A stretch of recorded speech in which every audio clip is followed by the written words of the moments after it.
Hello, I'm Scott Whitaker with Arctic Air Services. We started our business from the ground up and grew it based on the service end of the industry. We own over 50 vehicles, which we depend on every day to make our business run smoothly. We know the value and importance of offering great production and excellent service. That's why we choose Conley Buick GMC, because they provide us with the best cars and trucks and have a service department second to none. The next time you're in the market for a vehicle, I highly recommend Conley Buick GMC, where they'll treat you like family. At home, I've handled some stinky situations, like big horse manure, and miniature horse manure, and cute dog manure, and yes, even teenage manure. If you've been injured and an insurance company is giving you manure, give my law firm a call. We'll help you come out clean on the other side.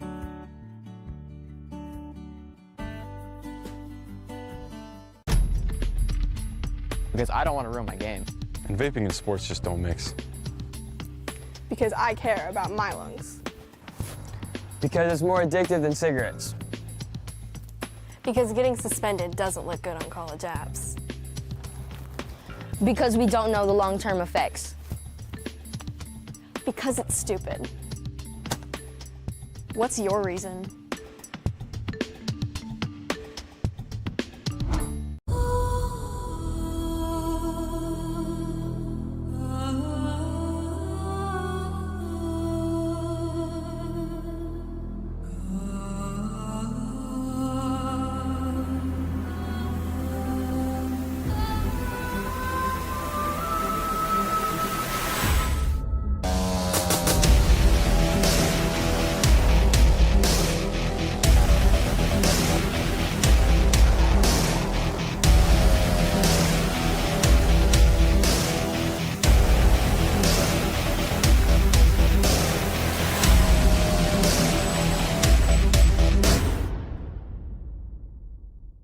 Hey guys, Chris Conley here from Conley Buick GMC. Kickoff's right around the corner. Buckle your seatbelts and hold on tight. It's time for some Tiger football.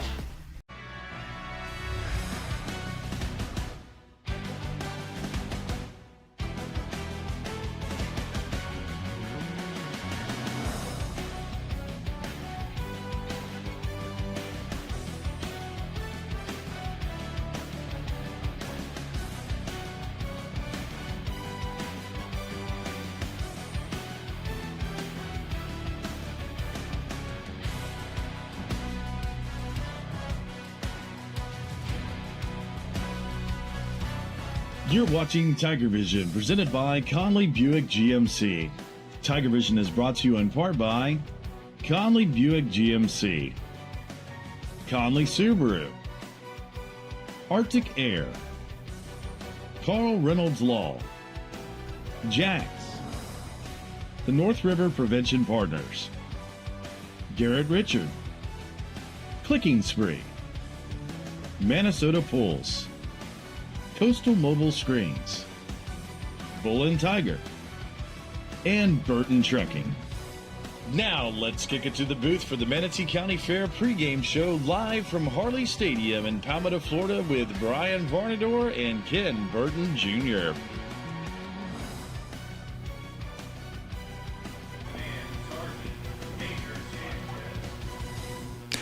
We are live broadcasting from Paradise at Harley Stadium on the campus of Palmetto High School, located on Florida's beautiful West Coast. We thank the #1 fan base in the world for joining us here on TigerVision, as presented by Conley Buick GMC. Tonight, the undefeated #1 ranked 6A District 11 Tigers will square off versus the Braden River Pirates. Let's have the national anthem.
Well, tonight, the undefeated and number 1 ranked 6A District 11 Tigers will square off against the Braden River Pirates that have posted some big wins over the Tigers in recent history. Last week, the fan bases of both schools experienced tremendous loss from the storm surge from Hurricane Helene.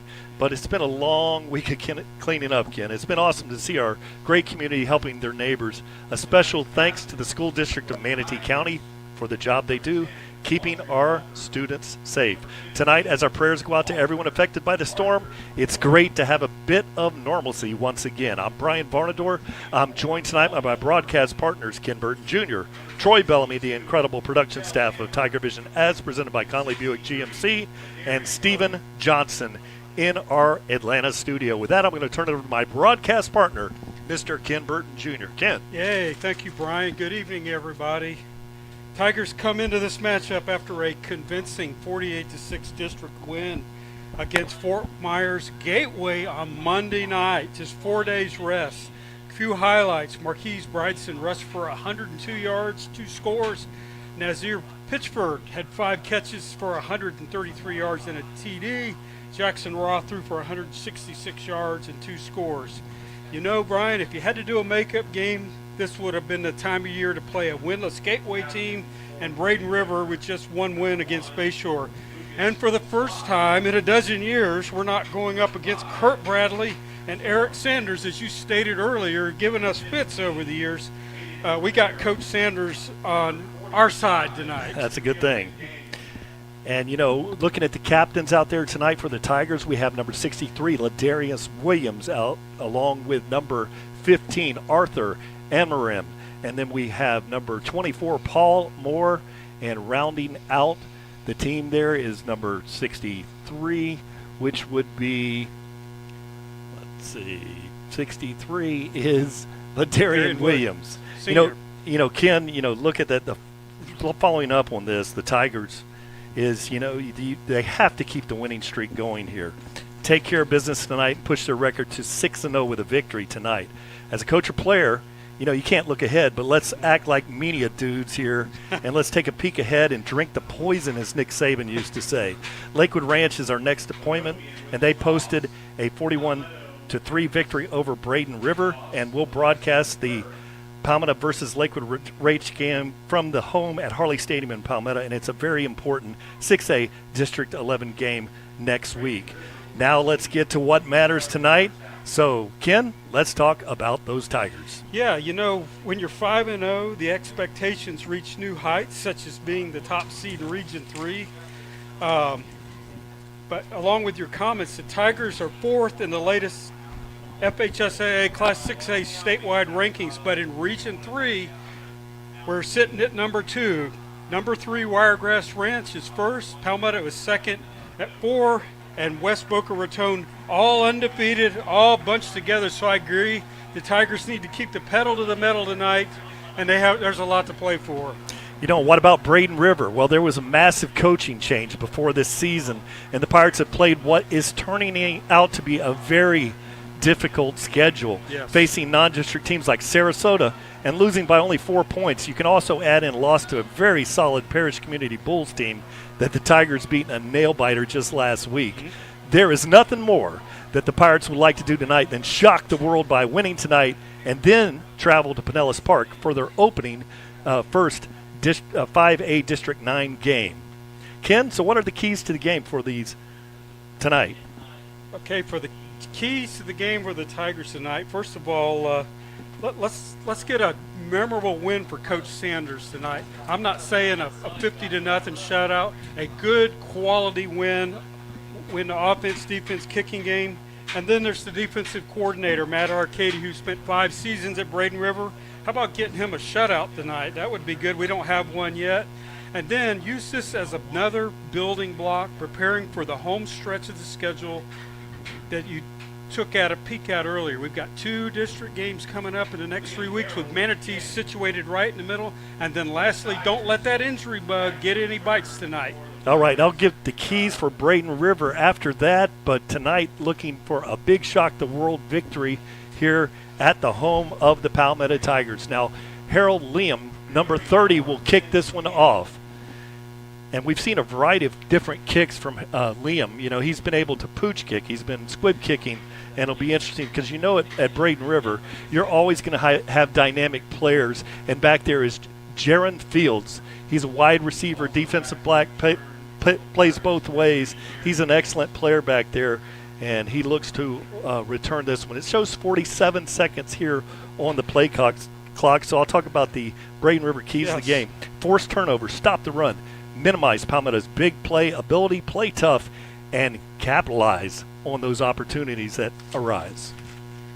And I think if they do that, they can shock the world, and they can call this a trap game. Yeah, exciting game. You know, as a player, you know, you've been exposed to different scenarios. This is the kind of game, you know, where everybody is out there saying that this is going to be a 20-point victory plus for those Tigers. And that's why you show up and you play between the lines, because it's, you know, a lot of times you come with great intensity, and if you hope that the Palmetto Tigers were not sipping on that poison, reading all the things that we were talking about previously, and they're prepared to play tonight. And then the other variable in this game, Brian, is the fact that they had to play Monday night, so 2 games over a 5-game stretch. That's hard on the body. So take care of business tonight, and let's use this as a learning opportunity as we head into the home stretch. And now the referee has blown action live here, and we'll see Liam Harold drive this one, and it's going to be a high pooch kick. It's going to be fielded there at the 13-yard line, turning the middle field, shaking a tackle or two. Good return there by number 34, and number 34 is Finn DeLeo with a nice return. Yeah, nice return. Liam, that's probably the highest kick I've seen all season out of him. Great coverage by the Tiger D. Special teams there, kickoff coverage, and so here we are. So one thing we've seen about the Tigers this year, you know, it's not the traditional Sam, Mike, Will linebacker look. You know, they have 3. You have your interior linebackers who also can cover. You know, you have Joe Hills that ends up being an outside linebacker position, ends up covering a lot of the slot receivers. Yes. Been very effective. Out of the pistol formation, Despot will take this one.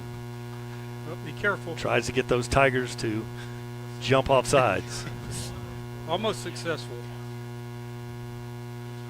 High snap, hands the ball off to the back, breaks a tackle or two, drives forward. Nice gain of about 7 on the play. And yeah, good job by the Braden River offensive line. They've got some big boys up there trying to set the tone, controlling the line of scrimmage. So nice gain there. It brings up a second and a long 2 yards on this one. Pistol depth. Despot changing things over. The coach is sending in new play. 2 receivers on both sides of the formation. A little bit of a high snap. Now he throws a little bubble screen out there. It's high, incomplete pass. Going to bring up a 3rd and 2. Yeah, it just looked like he threw it out there kind of nonchalantly. Joe Hills is over there. I would be very careful. Be careful. Now, what you see with number 7 out there, Mason King, he's got some great size out there, Ken. The length, even though that was a high throw, he was still able up there to get up there and get his hands on the ball. Yeah, he's a big kid. Good size. Yes. Despot moves the back over from left sidecar to right sidecar motion. High snap again. Throws a little bubble screen out there. Good position and a great throw by Despot and a 1st down. Yeah, just a simple pitch and catch over on the other side of the field. You just run just past the marker and turn around, and easy pitch and catch, move the chains. And Jerron Fields, great job there, because you get distracted when that interior, that linebacker's in front of the passing lane like that. He did a good job gathering that one in. Braden River on the move. Ball is on the 37-yard line. Palmetto offsides. So that's going to bring up a 1st and 5. 10:45 on the clock here in the first. Arthur Amarim on the penalty. Coming out for a play. So far, so good with the Pirates off to a good start here on this opening drive. You know, look at the size of the line. It's surprising. They have are a nice. a very Nice nice size offensive line there.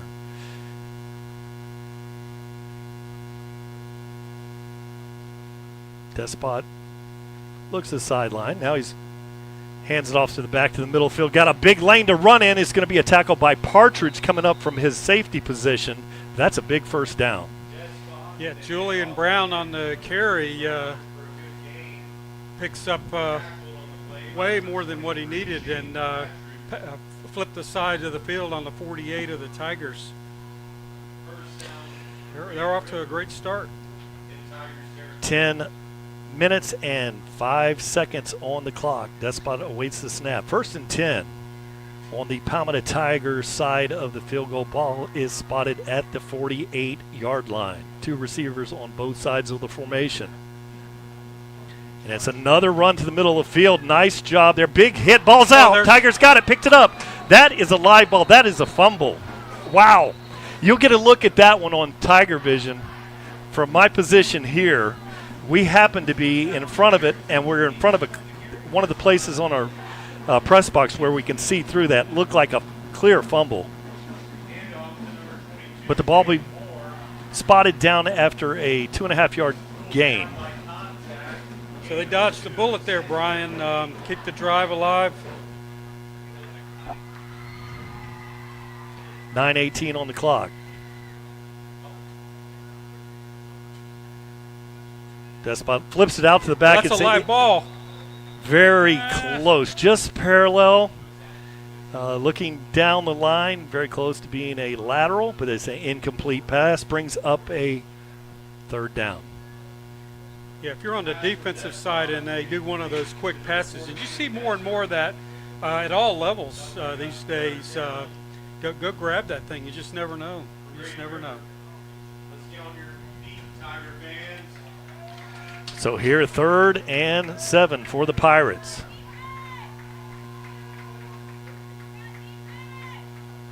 Despot did a good job trying to draw those Tigers off sides. Julian Brown's in the backfield with him back there out of the pistol depth. Looks, now he's going to roll to right. He's being chased outside, throws the long ball down. Good position by the Palmetto Tiger defender. Incomplete pass. So it brings up a 4th down. Hill's in good position back there. Yeah. So he saw the receiver open for a second, but as soon as he threw it, Joe Hills closed the gap and was right there and nearly got an interception. So Tigers bend but don't break, and we'll get the ball here for their first series. Now look at this big punter, Brandon Galloway, number 16 for Braden River. Yeah, he can turn it over too. He cranked a few of them early. That is a Saturday-looking punter. On the eye test, he certainly passes that one. There's eye test for punters? Yes. Oh, my goodness. Long, tall, left-footed punter. And there's stoppage of play. So it's going to be a false start against the punting team. You know, with his leg, you could see there, he was actually throttling back. This may work out in his favor, Ken. Yeah, sometimes you take that penalty to just give them a little more room to work with.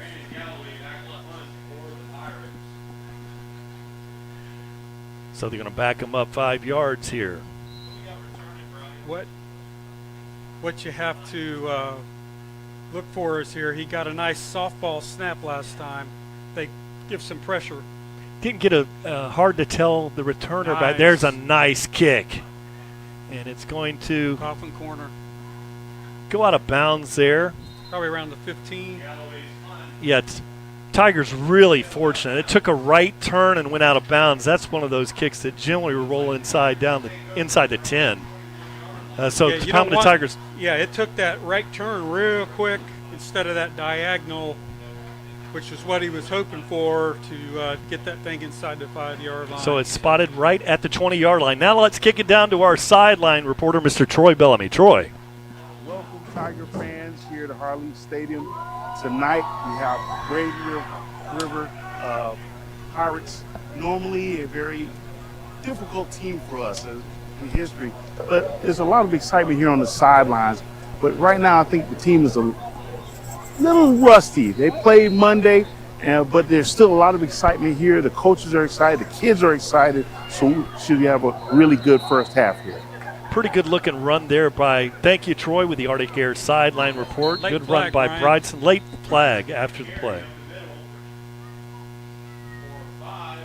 There is a flag on the play.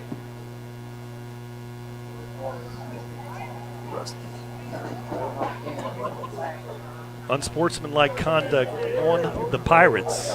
Unsportsmanlike conduct against Braden River. That'll move the Tigers for a first down. So that'll be the first down for the Tigers. It was a freebie. And must have been something along the lines of scrimmage there. Now the Palmetto Tigers are short of the after they blew the whistle, probably. just short of the 40-yard line. That's a great shot. 8:37 on the clock. Rowe flips it out there. Bubble screen, trying to get a block out there. Does. Pritchard down the sideline. And you can see the super sophomore there all the way to the 45. First down. Yeah, Pitchford had 5 catches for 133 yards Monday night, so picking right up where he left off, Brian. He's currently, I think he was 14th in this Class 6A with Simeon Matt 13. He's got 25 receptions, 395 yards, 15.3 yards per catch, 5 TDs on the season. He's a dynamic sophomore. Now Bryson runs forward, looking for one to hit. Still going. He's at the 15, 10, 5. Touchdown. What you saw, the big back, number 41, Marquez Bryson for 6. Yeah, he's a big guy, but the way he was running, he looked like a little scat back there with doing some dips and just a great run. We can watch it again, just a simple dive up the middle, untouched until he gets into the secondary, breaks a tackle. Two defenders there, splits between them for the easy score. Tigers up 6-0 with the impending extra point. I believe we have a new long snapper here. Chance Shophocker, number 34, is going to fire this one back. And you've got Dylan McLean back there to hold. And Liam Harold. Good snap. Kick is up, and it is good. Perfect process. Let's kick it down to our sideline reporter, Mr. Troy Bellamy. Troy, what'd you think about that run?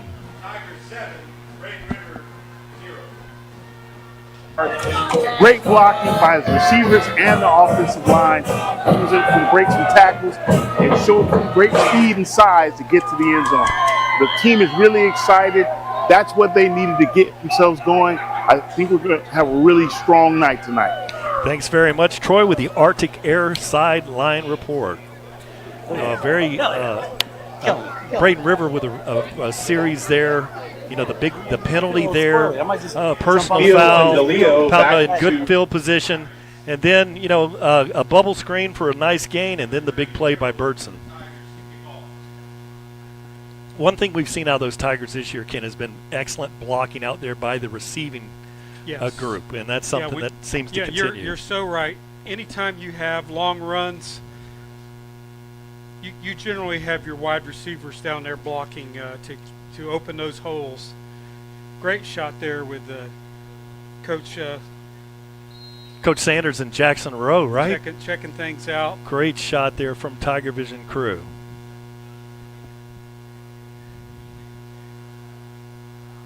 Harold Liam approaches the ball. Looks like it's going to be a short kick, but he drives that one high, and it's going to be fielded there by Julian Brown. He's got the ball at the 10, 15, 20. Got a lane. Oh, my goodness. Look out. One to beat. Kicker with an outstanding play. And so, Ken, as a former kicker, you got to respect that one. Got to respect that. It's something you don't want to have to do, but he looked like he has been doing. He's had some practice at it. You know, a beautiful high sky kick, and he just starts sprinting like he's running 100 meters. And that's going to happen on a high coverage kick. You're trying to pin him down deep on a high kick. And you got to have a kicker that's going to make a play if you employ that strategy. So great for Liam Harold. He needs to get a hat or some other recognition. He saved a touchdown for that. Special teams player of the week right there.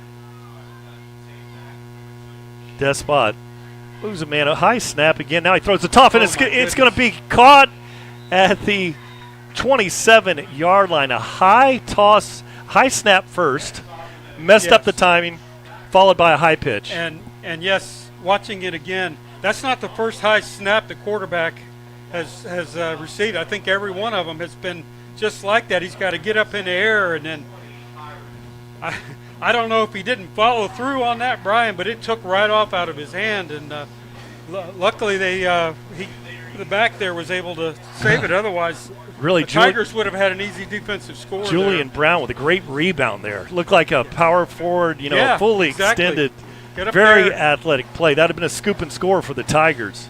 Now Despot looks, he's rushed. He breaks through the line of scrimmage. Now he has a check down, and it's caught there by number 22, which is Uriel Barrios. And he's a very productive receiver, Ken. Yeah, yes. Despot made a great play there. Could have had a loss, broke away, kept those eyes downfield, and saw that receiver wiggled, found a spot there between the zone, and they were able to complete. So got a nice third and short, manageable. Well, actually, it's 11 because it was a pickup after the toss. Yes, but that's right. You know what? Yeah. So, but in this position here, that you're in a manageable third down situation compared to what they have. Obviously, yes.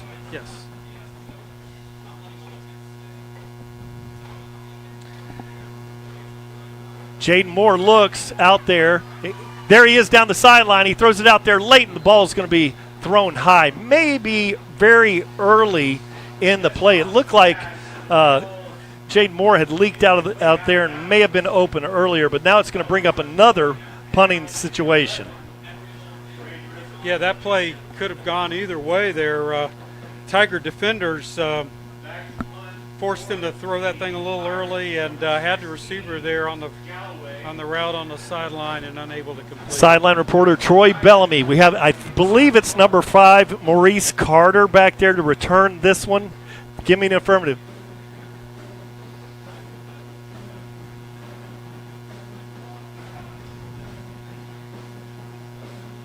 Yeah.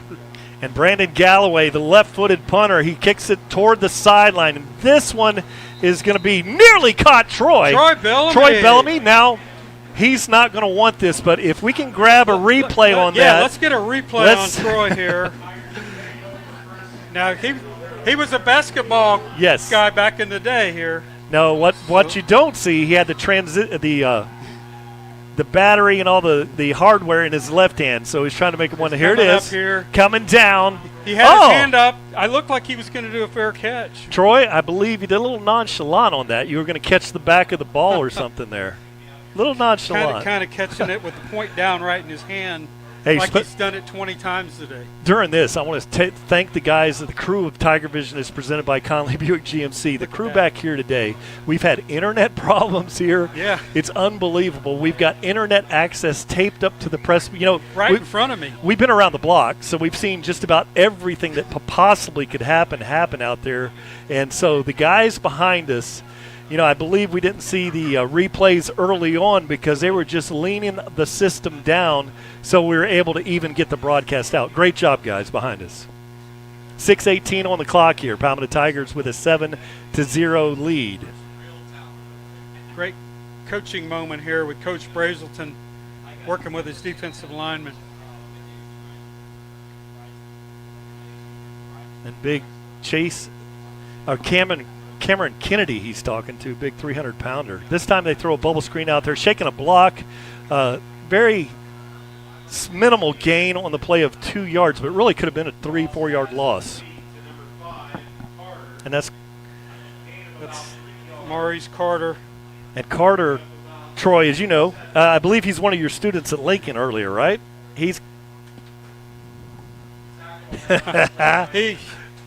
He came in tonight with 14 catches and 2 touchdowns. And then we'll break down. I'm going to you're going to have to solve all 4 steps of the Pythagorean theorem to that later and on this game, Troy. I'm going to break it down to you. 5:39 on the clock. Rowe hands this one off.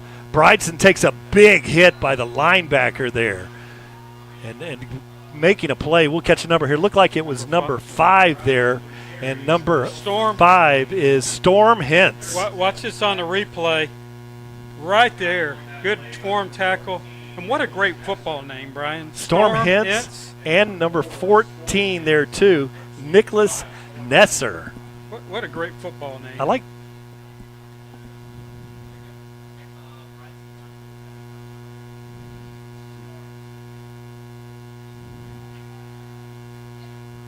Long throw down the middle of the field. Nobody out there, but you can see the speed there. So that's going to bring up a punting situation for the Tigers.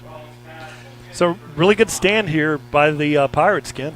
Yes, yeah, they tried to stretch the field there and going for the home run ball, which we have seen a lot this year with this high-octane offense. Just really throwing it into double coverage. Plenty of time, great blocking. And almost caught up with it. And Jerron Fields will go back there, number 3, to return this one. And we have Liam Harrell to punt this one away. Or is that Henson to punt this one away? I believe it's Henson back there. No. And it's a kick toward the sideline. Oh, gets a great rolling. It's going to be down there at the 27-yard line. So, Braden River hanging tough here in the first quarter. Yes, they are. Kudos. Just trying to keep it close. Watch this thing hit. Hits on about the 42. It bounces about 15 yards. Nice. We'll take it. Jackson Rowe reviewing things with the technology. Technology's awesome. Yes. But man, is it hard to run here, and special kudos to the pros out there behind us. Yes. This thing, we had a lot of rain, a lot of storms, just up before kickoff. So within an hour, we're like, wow, we're going to play this thing tonight. We're going full internet capacity to 0, and the job that the crew did here, we're just lucky to get this one out here tonight. 4:46 on the clock. Ken, and now they've got that look here of us in the press box for that. They took it away. That was nice. I appreciate that. Thank you, guys. Yeah. I don't need to do that. It looked like Halloween. I know it's October, but that was pretty spooky looking. They're getting a jump start on it.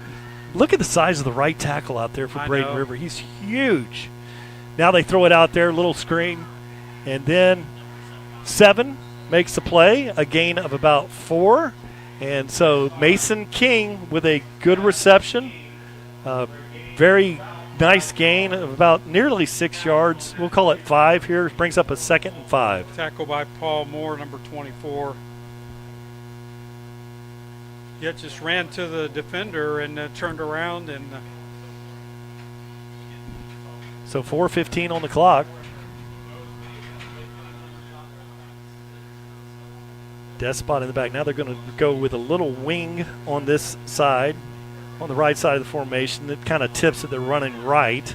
And he's got a big hit, but there is a gain and a first down by Julian Brown. Yeah, it looked like he wanted to run between the guard and tackle, and there was nothing there. And then with great vision, running backs with great vision, hey, I don't see anything there. I'm going to jump to the outside, run to right where those sticks were, across the field, gets the first down. And that would.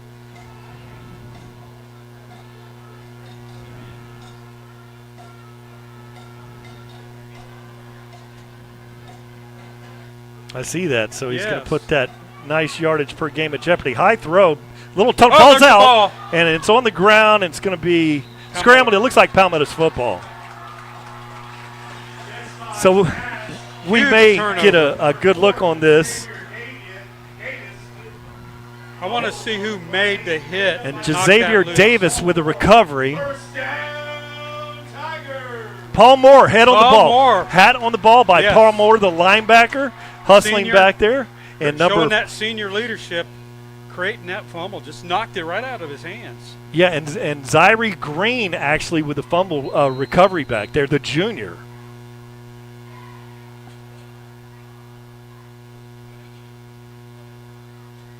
Oh, okay. Well, Yeah. great.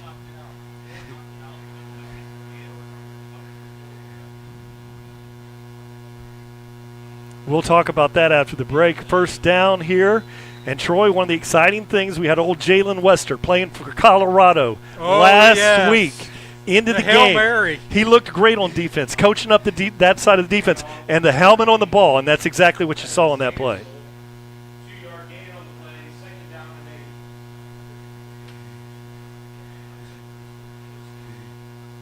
And probably the height-wise, inch for inch, one of the best rebounders out on the basketball court. The left-handed. Watching him, and they respected him. He wasn't the tallest guy, but they respected him out on that court. He was tough. 2nd and 7. Needs to get a block there. Does.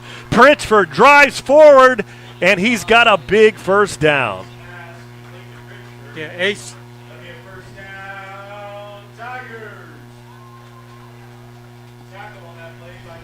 Yes.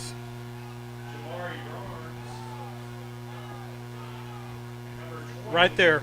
He sure did. Yes. That was a great. We got a good look at it. He extended those long arms to give the space. I saw that too, Troy, and I agree with you. I said Luther made that play. Made that play.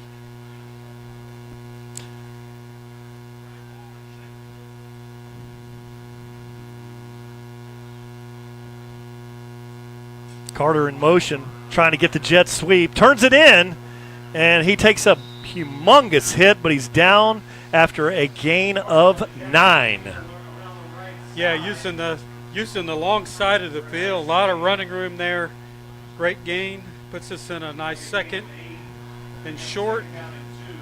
And that was Jazavier Davis, I believe, that made the big hit over there coming out of his cornerback position. Camo night here for students. What a game you called last week, the Parish Palmetto. That crowd was crazy. Cowboys, we want to see that here at Palmetto High School. Yeah, love the support. Big run by Brideson. He just drives forward the big bag for the first down. Yeah, you see those running backs running north-south. He took a shot right there on the line, but you see those legs churning as we watch it here. Kind of standing straight up there, but as soon as he hits that line, he is. And Troy, you hear that, Troy? Yeah, and you hear the thump, thump, thump, thump, thump, and that's why they call the big backs thumpers, because you could hear him thumping off of those arm tackles. Great to see. Now the Tigers in the red zone, driving forward for a gain of a long 4 yards on the play. This time in the backfield was Brideson once again. Yeah, I think the Tigers are just going to continue to run the ball here. Good gracious, Troy. Number 71 for the Palmetto Tigers is Stephen Aristil, Jr. Stefan. How big is that dude?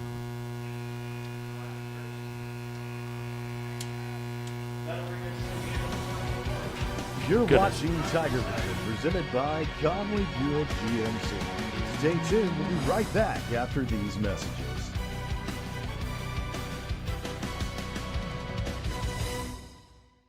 Dad, what's wrong? I don't know how to write this next commercial. Well, what do you want to say? I don't want people thinking we're not big enough or get enough money for our clients, but I don't know how to say that without sounding cheesy. I think I have an idea. How about this one? I'm not that guy. How about this one? That's cute, but that's definitely not me. Well, just tell everyone you have 4 offices on the Suncoast. So you're big enough to handle any case, but local enough to care. That's not bad, but what about the money? Well, how else did you afford to put 4 kids in braces? So tell me, what was actually the name of the award? It was you were the #1 stream in the streaming awards. Isn't that correct? Correct.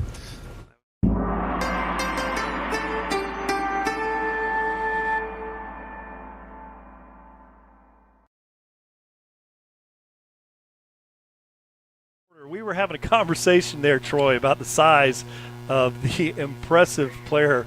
Let's talk about that once again. Yeah, you're saying he's about 330? Yeah, Stefan's 330 if he's a pound, but he's also 6'5", 6'6", with all his gear on, so he's a real monster. Passes that eyeball test. Nicest kid you ever. And there they run. This time, Bryson driving forward and has a nice gain on the play. He's going to be stopped. Palmetto Tigers in the red zone down to about the 2-yard line. Yeah, this will be 2-down territory. 3rd and goal. Unless there's a disaster here. Tigers looking to go up 2 scores. Probably going to see more of the same.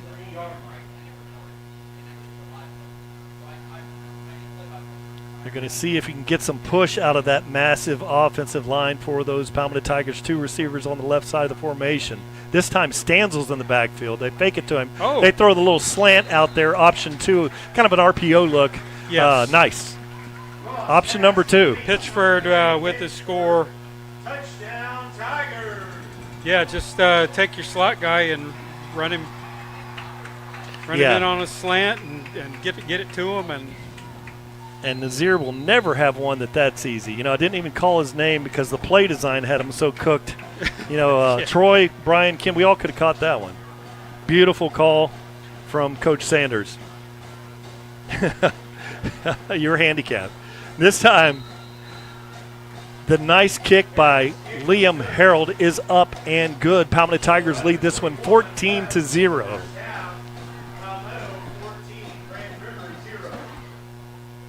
Tigers look good on that series. A lot of runs as we look at the scoreboard with all the past successes. Some pretty recent. You know, and that scoreboard there, new one that they put up here at Palmetto High School. Yeah. Thanks to the school district of Manatee Yes, County they for did. that. They did a great job. I think we had that board that you and I used to play from 1974 out there until a few years ago, Ken. Yes, it was pushing half a century maybe. And I don't know, tonight in the old field, the conditions may have been unplayable tonight because we had the storm. Yes. And then we had a huge rain this afternoon. Yes, and you and I both live close to here, and it was coming down real hard. And Shelley says, "You're not going to plan." I go, "Well, we have artificial turf field. It'll drain." And the rain subsided, and beautiful night for football. Yeah, I went outside and I was knee deep, and that's never a good thing here. No.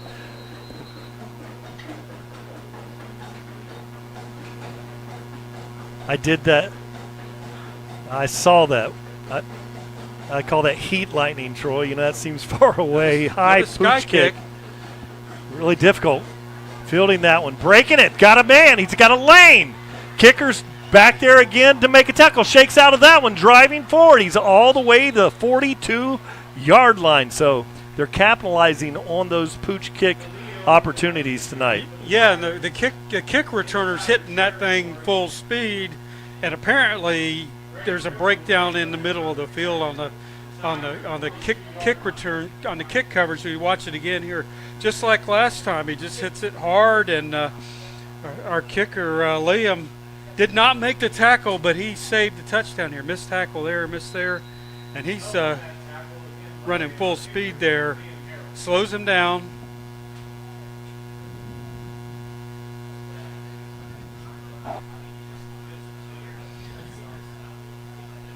I think that they need to kick it to one of the corners. Yeah, Finn Del Leo, number 34, yeah. I believe. Yeah, he's having a career night with his kick returns. Despot looked. He had nothing there wide. Now he's rolling to the sideline. Throws that one to the receiver. Nearly a catch, but he's out of bounds. Yeah, it looked like he wanted to hit the receiver running down the sideline, but he was covered.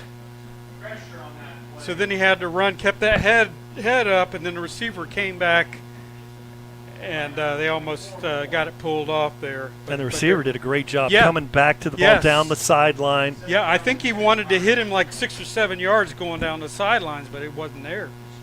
So that brings up a second 10. 11:03 on the clock here in the second quarter. Despot. Oh. And we've got a false start out there. Let's see. Yeah, Brian, those two on the right side split were struggling. They weren't lined up, and the quarterback, Despot, had to wait for them to set up, and then they jumped. And all you got to do is ask the official over there, right? Yeah. You go make sure. Am I good? I'm good, and set, and you wait for the snap count. That's a very unfortunate break here for Braden River. Now it brings up a very long third down. Or second down, excuse me. 15, yeah. Kind of a single wing it's a look long over one. here to the left. And they run the dive play up the middle. He's got a lane and a nice positive yard on the carry. And that, again, is Julian Brown. Yeah, picked up 7, so they lost 5. So nice 7-yard gain makes it a manageable 3rd and 8. They picked up about half of it right there. There's something there in the middle that the running backs have been able to exploit. Perhaps 2-down territory here. Man, that center also. Yeah, they're all big. They're big. I don't know if they have any depth, but their starters are huge. Goodness, they should be able to get some push in the middle of the formation. This time he throws a little bubble out there. Maybe got a little block in the back. Nowhere to run there is Jerron Fields. Good play by the Tigers. Yeah, great call by Coach Matt Arcady, the defensive coordinator. That could have been from film study, but they smelled that one and just disrupted it. Had no chance.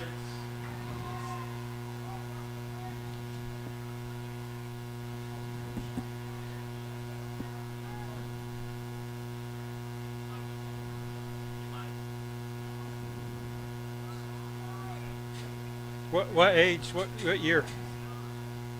Oh, wow. Everybody is under class.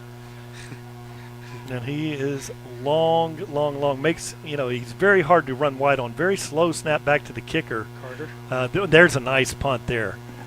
And it is going to be in the zone. Into the end zone. And that's an unfortunate break. It's still going. It's still going. It's wobbling off the field and out there. It's going out there to the track. That one could have gone either way, Ken, because that rotation of the football, yes, it went straight up and down like you used to do. That one I hated to catch it because it would come straight down the barrel. When it comes straight down, it's going to do that forward roll and do just that. It'll roll for 15, 20 yards. That nose of that ball, is pointed. You got to get that thing up and down. But it can be done. He's good. He's a good one. He's as good as anybody we've seen this year. And if you want to learn how to do that, Ken did it by kicking over Norfolk pines or Australian pines, depending on what you call those, in the backyard. Or Johnson's house? Yes, okay. Yes, over on Paper 16th trees. Avenue. 16th Avenue. Paper trees, and yes. You got to get it up there, 40 feet. High real quick. Yeah, so that's where he learned that technique there in Palmetto. This time he throws it out there. Shakes a tackle. Unbelievable move on that play. First down. And Troy, that had to be Nazir Pritchford again. Get up. Hopefully it's just a cramp here, Brian. Man. Yeah, he's cramping.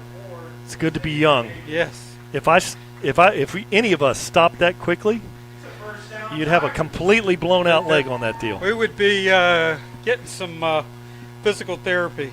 That's one of the keys to the game that we talked about. Now, here, first quarter stats. We'll get those to you, Ken. Good luck. All right, Tigers, 6 strong running game, 6 rushes, 70 yards, 4 passes, 27 for a total of 97. I think Braden River had probably about half of that.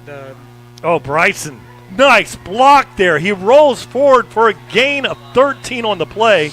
We may get this on the replay.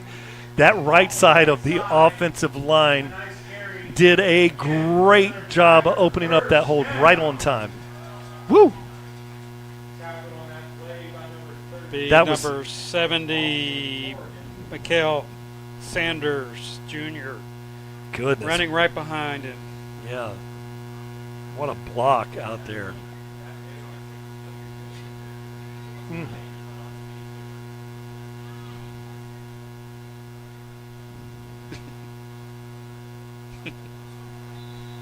And you know how you get a lot of skip, Troy? kicking it down to you. You know how you have very effective skill people making plays? Right. The best way to do that Timeout, Braden River. is to have a really That's a good first. offensive and defensive line. You know? There's no doubt about it. And everybody looks past that. Everybody's looking at the eye candy when the game of football is won right up there in the Blocking trenches. and tackling, and it's those guys in the trenches where the game is won. Always. That also has been. sets the tone. You know, these guys, there's, you know, it's a little muted. The excitement is a little muted here on the sidelines. Only begin because you got a young team that's playing their second game in 5 days. So they may be a little bit tired. They may be a little bit worn down. They're not used to playing that much football within a week. So it takes some guys that are going to rally to the football and make some big hits and make the offensive line get off the ball and Bryson running really hard to really set the tone for the rest of the football team in all three phases. Thank you for that Arctic Air sideline report here in the second quarter. Palmetto Tigers with a 14-0 lead, 8:26 on the clock, 1st and 10.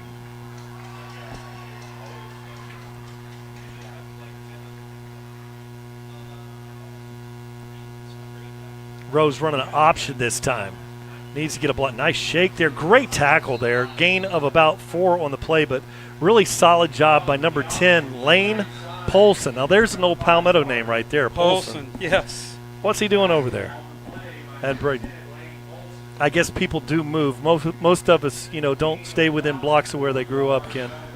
And then there's us. But hats off to Polson over there on the Braden River. That is a tough assignment. Got to keep your eyes on his belly button there. It's your only chance of tackling him. Yeah, great play by Lane over there, playing a little D end on the left side of the formation. Bryson running hard, hits a big wall and drives forward for the first down. I think you're going to just keep seeing the Tigers pound this thing, trying to wear down that defense. Just taking their time, methodically moving down the field. Not doing anything special.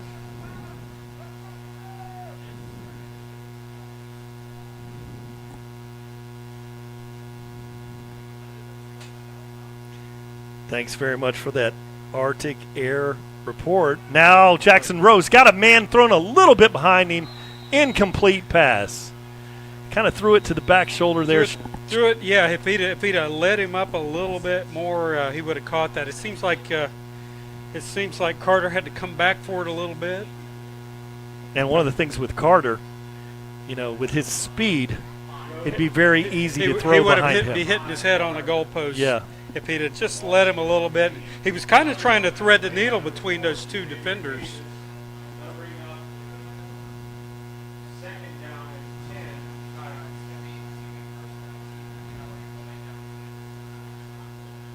Great shot from the drone of the new field.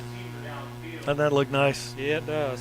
And never known it rained cats and dogs a couple hours ago. It would look nothing like that. Oh, what no. we would have is a quagmire bull, and you know, quagmire, are definitely. the coaches from the other teams going to say that we're going to get a forfeit on this deal? It's unplayable. Again, thanks to School District Manatee County for putting this nice rug out here for us. It's beautiful. Now the Tigers have a, we'll call it 1st and 16 here. Good play by Jackson Rowe to get that snap. Good play out there wide. And I believe that was number 3 there, Jerron Fields. Shows that not only he plays a little offense, he plays some defense also. Good tackle. Yeah, they probably have several guys going both ways. Short gain, they're just going to methodically trying to get these yards back. And the clock continues to wind. You got a 14-point lead, and that's just fine right here for those Tigers. Brings up a 2nd and 13. Tigers get the ball opening to 3rd, right? That's right. Could get a double, 2 for 1 here. Get a 2 for 1 here. Rowe throws it out there. Nice toss. Good shake there by Nazir. Now he's going to be tackled and a gain, and that'll bring up a third and very manageable, about 3 yards. Yeah, they were playing way back on him. They've watched film on him, so they're showing a lot of respect here. So he just runs 10 yards down the field, turns around. And we've seen that move right there turn into a home run ball. 80 yards later, yes. And that is Xavier Davis with a fine tackle out there. Because we've seen that one pop several times this season. Yes.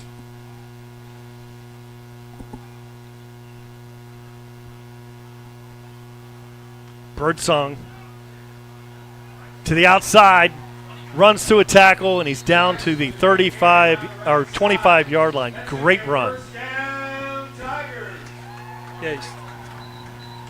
Yeah, they might be getting tired on that defense here. So you watch how they tackled him here.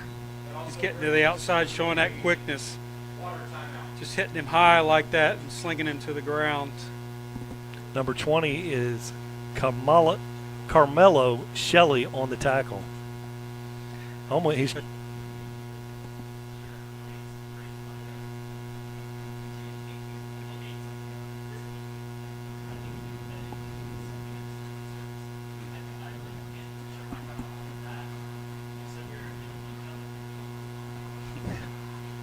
yeah, they bailed. If you saw, watching that on the replay, Troy, that's a great spot. On the replay, you could clearly see that David Hayes came out. Yeah, they didn't want to have anything to do with him. No. Just another one. They're that's just wearing him down here. Pushing over three bills out there. You don't want anything coming up from your strong safety full speed position. like that, no sir. No, thank you. 5:36 on the clock. Palmetto Tigers have a 1st and 10 from the 25-yard line. Jackson Rowe with Stansel in the backfield. Now this one runs hard and leans forward, and that you will see with Evan Stansel. If you want the north and souther, he's one of those. And here at Palmetto, and in most fields in Manatee County, now Parrish does, but he's actually running east and west when I say that. But it'd be north and south on Saturday and Sunday. Stansel coming in with 52 yards and a touchdown this season.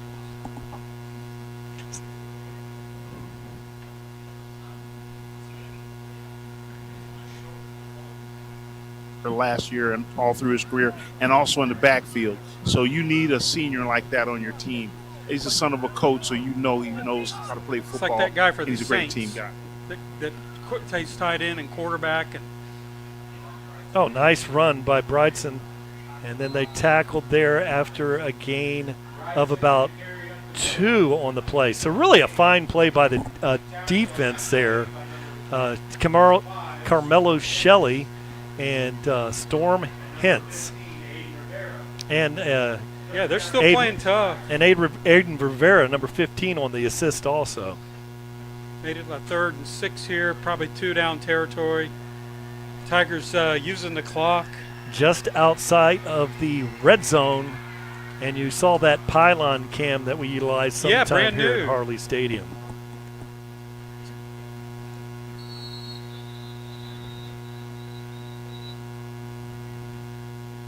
So that'll be a timeout for the Palmetto Tigers. Great call from the Arctic Air sideline, Troy Bellamy.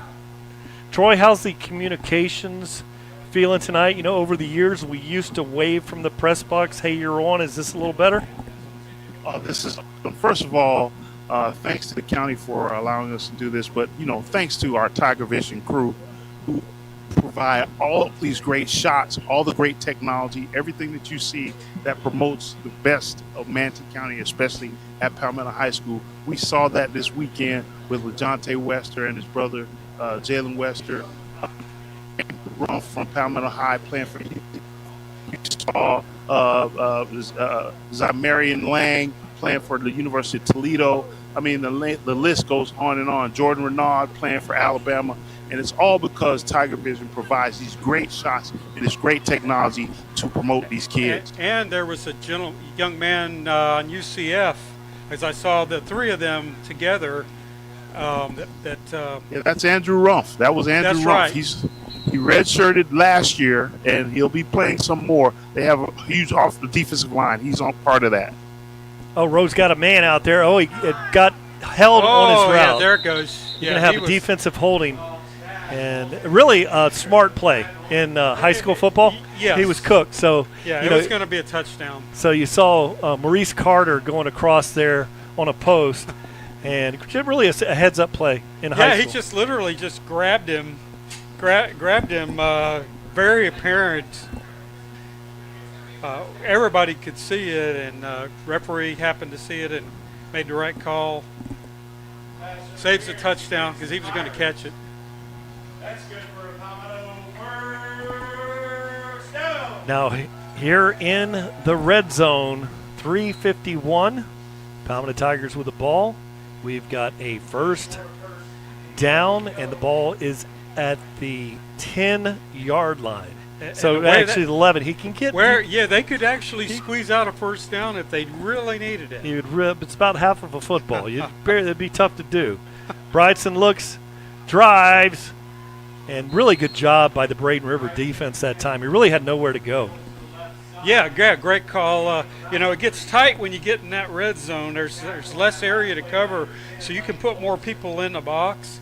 But, we're not seeing this wide open. We're seeing just the slow, steady, just running it down their throat here. They're going to probably take all 4 downs. We're down to right at 3 minutes and 20 seconds here. They're going to use that clock as well. And that's where Coach Sanders sees those linebackers creeping up. Remember that slant action on that last thing? Tight end. So you might see a play action pass here. This time he's got a open wide open receiver. Throws out there wide and missed him. Yes. And he was open from the get-go was Pritchford. Pritchford, yes. Look at the length of his arms on that shot right there. Yeah, Abel needs to get him out on the basketball court. He's got some Watch that. Yeah, nice route there. He's open, and he actually led him there. Great shot. Just it's a little bit too much. But he put it only where Nasir could catch that ball. Yeah, and really Jazivier Davis, he did a really good job of closing there. I thought there was going to be a ton of space, and it turned out to be a tight window. So good job by the DB over there in coverage. 3:04 on the clock. Now we have a stoppage in play. It's going to be timeout, Braden River. Timeout, Braden River. They have 1 timeout remaining in this half. And those people over there know that Coach Sanders has all these little trick plays. We've talked forever about the tight end, and that he's going to pull something out of here that maybe we haven't seen, that he's been setting up all season. I so enjoyed during my anniversary watching Troy and your coverage, Ken, of the game, the Parish game. And I watched it later, I'll tell you that. Yes. But the Parish game on the 3rd and 4th, there were so many, and then, the halfback pass, right? That was a big turning point. With Carter or Green over it just big plays called at the right time. Yes. So Coach Sanders, he absolutely dials them up. I love his play call, and that's why I said early on, I'm glad he's on this side of the sidelines and we're not facing him across the field, because he just drove us crazy. Rowe looks, he runs to the right, checks up, he's got a receiver, an incomplete pass. Had a chance. Carter there on the end zone, but that's an incomplete pass. That's going to bring up a 4th down here for the Tigers. So you can't see Carter. He's over there in the corner. Plenty of time to throw the ball, just trying to squeeze it in there. Oh, my goodness. I sure hope our pylon cam wasn't there, because it is turned over right now if it is.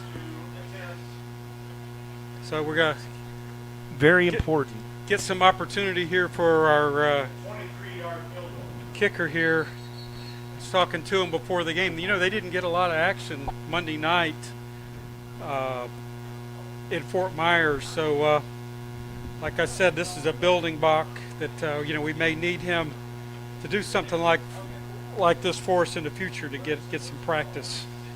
I think he's going to take the points here, but you do help Dylan McLean. He's an excellent quarterback as a holder. You got a tight end over there, number 84, that we know can leak out. But really this time, you know, you want to make the score extended to 17-0. Snap, good hold. Looks like it is kick. Good, just inside the left upright. So the Palmetto Tigers with a 17-0 lead, 2:53 remaining in this first half. Nice, long, time-consuming drive. Take the points. Let's see if they change their kickoff coverage here. Let them kick it down the field a little bit, or kick it away from the middle.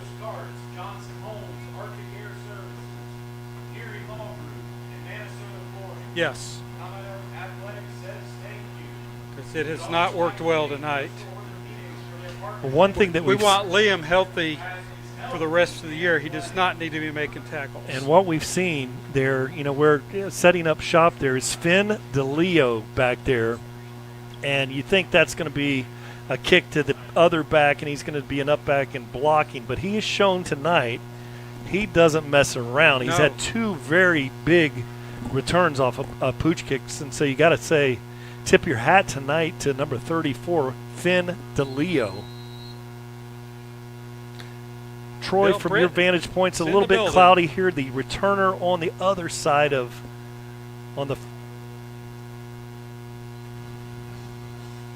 There we go. Gerard Fields. He takes it. This usually doesn't work. Yeah.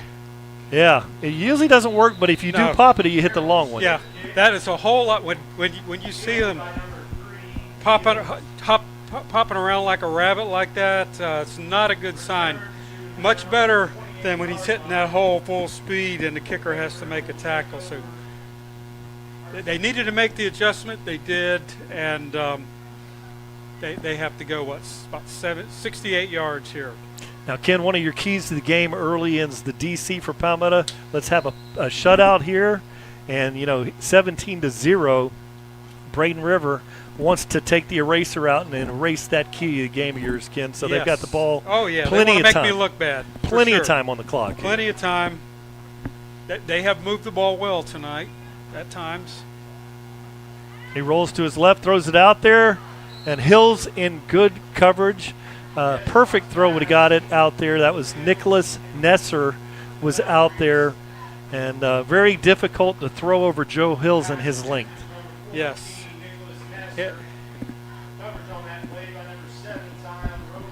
Zyro. Yes.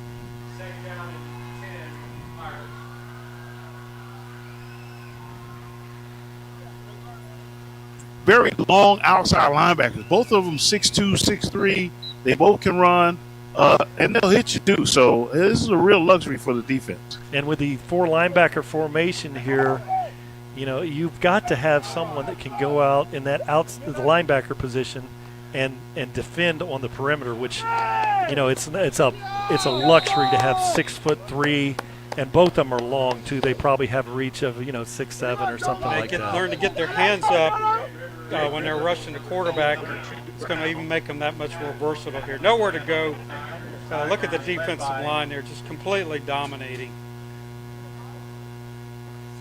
Yeah, just a really great play by Cameron Kennedy and then Paul Moore filling. But really the push up front was by Kennedy. And then Paul Moore shoots in there. The junior Paul Moore. And of they our got defense. a sophomore Cameron Kamari Hines, who's playing defensive tackle.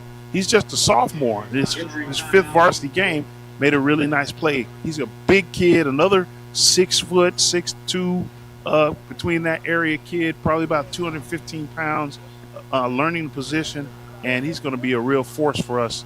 There's an injured player down on the field. They're tending to him. Is an injured Braden River player? Yes, it's an injured Braden River player. Looks like the running back.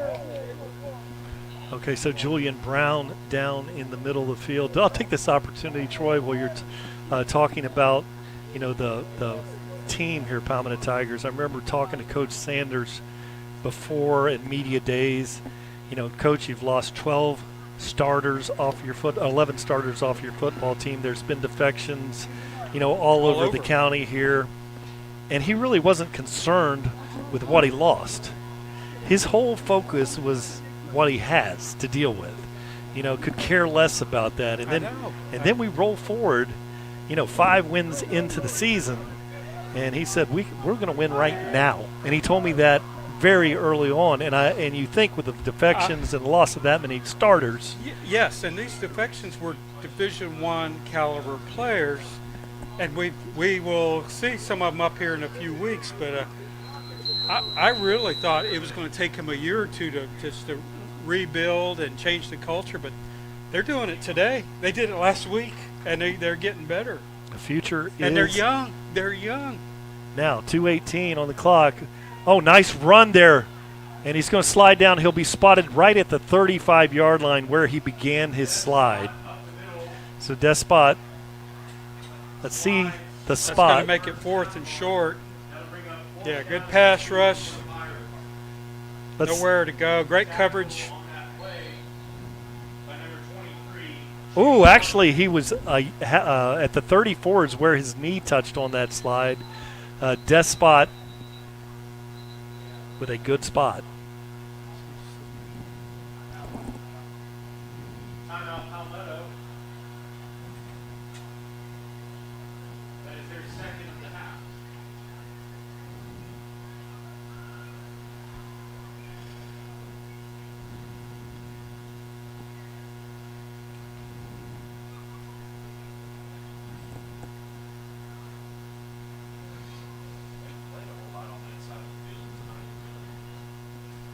Position to score again before the half and get the ball coming out of the half. So Kenny, they could get a 3-for-1. You're right. There's plenty of time. They just got to be trying to get us off sides, possibly, so they can move the chains. We'll just have to wait and see how this plays out. So, as a Palmetto Tiger defender on this play, with the coaching staff, do you go bare front? Leave a single high safety back there? Put 9 of them up there at the line of the scrimmage? That looks like what they're doing. So there you want to look at the slot receiver that's covered by Hills. If you can get Partridge to follow some flow to the right, you're going to perhaps get some action over here, and they draw those. It's very close. There was movement on the line, and the flag is on the Tigers. I think mission accomplished for the Pirates. I think that's a bad call. That's a tough call. The line moved replay. Yeah, you can see the right guard. The question is, did the player jumping cause him to come out of his stance? And in high school football, you can't jump back. It's encroachment, even if you're able to jump back without making contact. So, minute 54, big break for Braden River. 2 receivers on both sides of the formation. In the backfield back there, Julian Brown. He's running a route, little arrow route down the field. And this time the quarterback, Despot, keeps it. Heads up play. And that's a gain of 3. But, Troy, you saw the discipline of that corner not coming out and having the slobber knocker into the opposing bench over there. So some discipline showed there. Great. Coaching staff doing a great job. The kids are displaying that as well. A penalty there, but the kids are really engaged. A lot of guys. All right, so thank you for that Arctic Air sideline report, Troy. It is now a 2nd and 7 for the Tigers.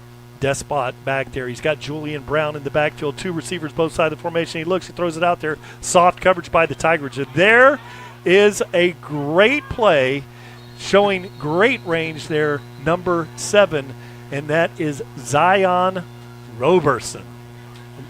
Roberson all over that, just waiting for the cavalry there to help finish him out. Let's watch him. You can see him right there in the shot. So watch him. He sees exactly what's happening here. Great form tackle.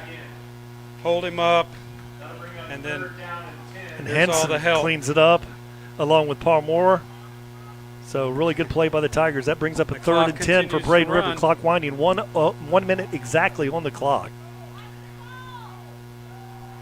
rolls out there, got a receiver open, and is driven out of bounds after a gain of about 6 on the play. And on that one was number 14, Nicholas Nesser.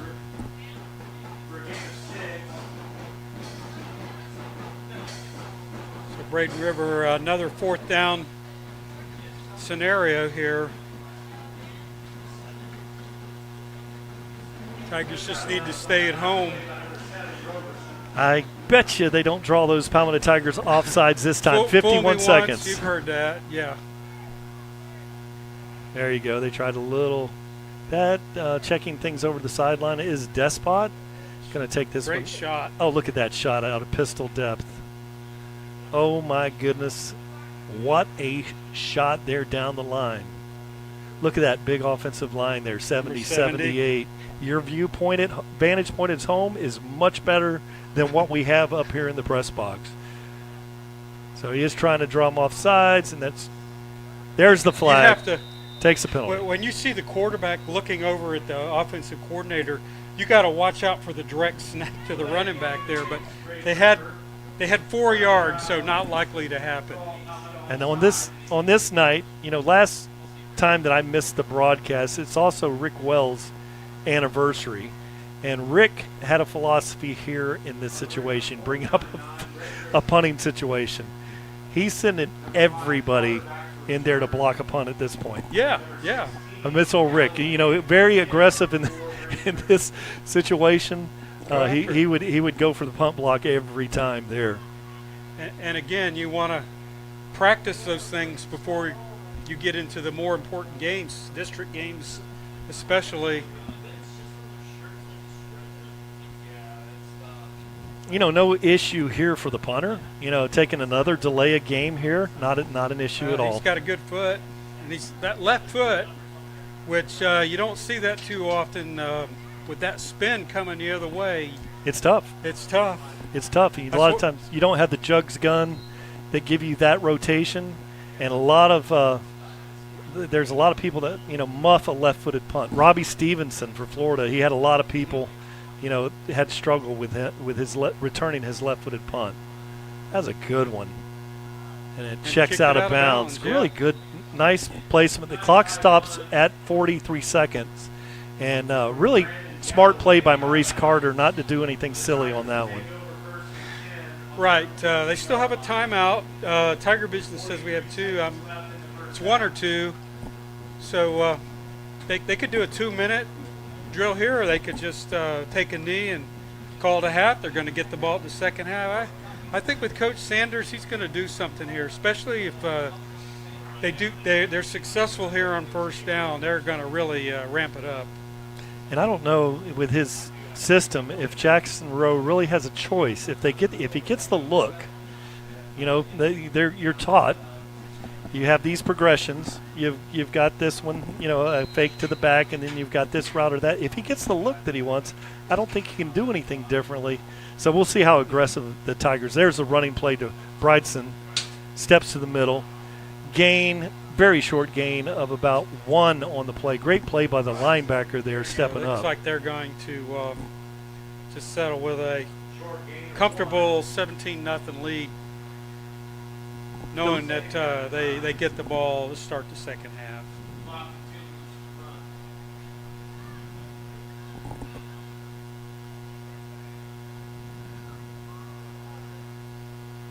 As Troy down there, you're probably going to talk to Coach Sanders. And Kyle Toma, I wanted to say what a great job he did. Got the rosters to us today. He's wonderful. And, I've got depth charts, starting lineups. What a great job. So as we close the half here, the Palmetto Tigers with a 17-0 lead. And then we're going to just keep rolling with the Richardson-Stenton halftime report.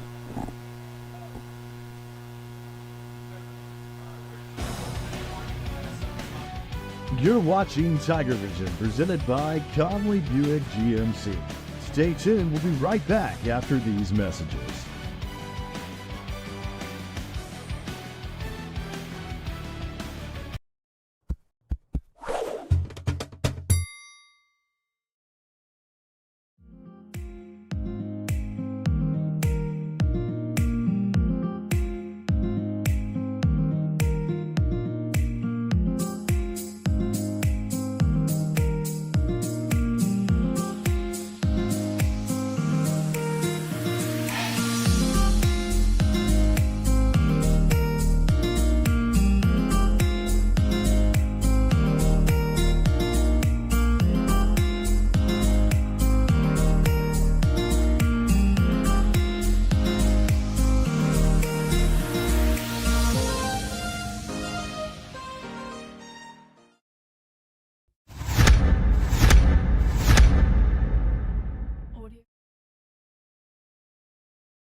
Hey everyone, I'm Bobby Martin, sales consultant here at Conley Buick GMC. Born and raised here in Bradenton, Florida, right here at Manatee Memorial. Right now we have a 1500 GMC Denali. It's a 5.3 V8 gas engine. Here you do get the lifetime powertrain warranty. Also includes 10 years roadside assistance. One of the reasons why you buy here at Conley is because we treat you like family. It's third generation. As many of the people that work here, we are all born and raised here. We take pride in helping the people around us, not only if you're local, but also if you're out of state and everything of that nature. We sell nationwide. One of the biggest things here is we like to take care of everybody. You won't find a better sales staff. You'll never have to settle for anything less than exceptional service. Again, I'm Bobby at Conley Buick GMC. Stop by and see us today.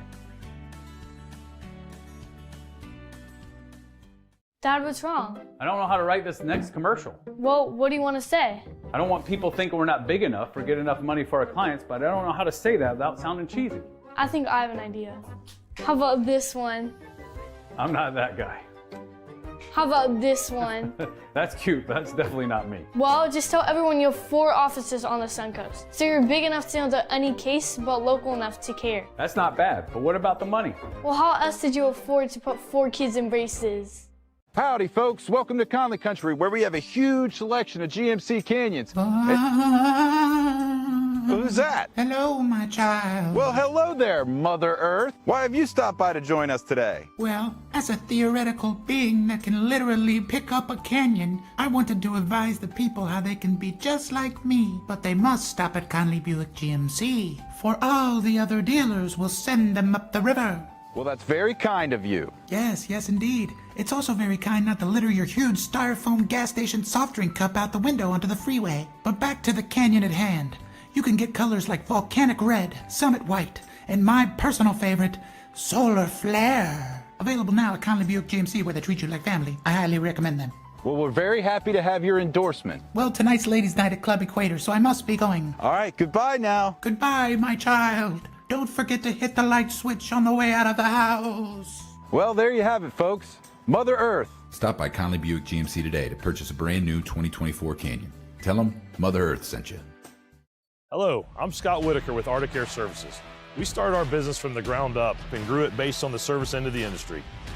We own over 50 vehicles, which we depend on every day to make our business run smoothly. We know the value and importance of offering great production and excellent service. That's why we choose Conley Buick GMC, because they provide us with the best cars and trucks and have a service department second to none. Next time you're in the market for a vehicle, I highly recommend Conley Buick GMC, where they'll treat you like family. Hey guys, it's Alan Conley from Conley Buick GMC. Halftime's almost over, so make sure you stay tuned. Go Tigers! Tigers, and thank you for our great sponsor there, Conley Buick GMC. You know, I was looking at some of the sponsors that we have there, and you know the attorney there, and Carl Reynolds. I've seen him broadcasting volunteer football games like we are. Yes. You know, so he's there reading all the FHSAA and all those things, and they are so dialed in. We so appreciate them, Manatee homers, as well as the Conley family. But now we're going to take it to the Richardson Stenton halftime roofing report. I'm going to have some fun here because, you know, the ownership group over there, Robbie, you know, we've all known Robbie Stevenson. Ed Richardson played at Southeast, and his son, Chase, was a quarterback at Manatee.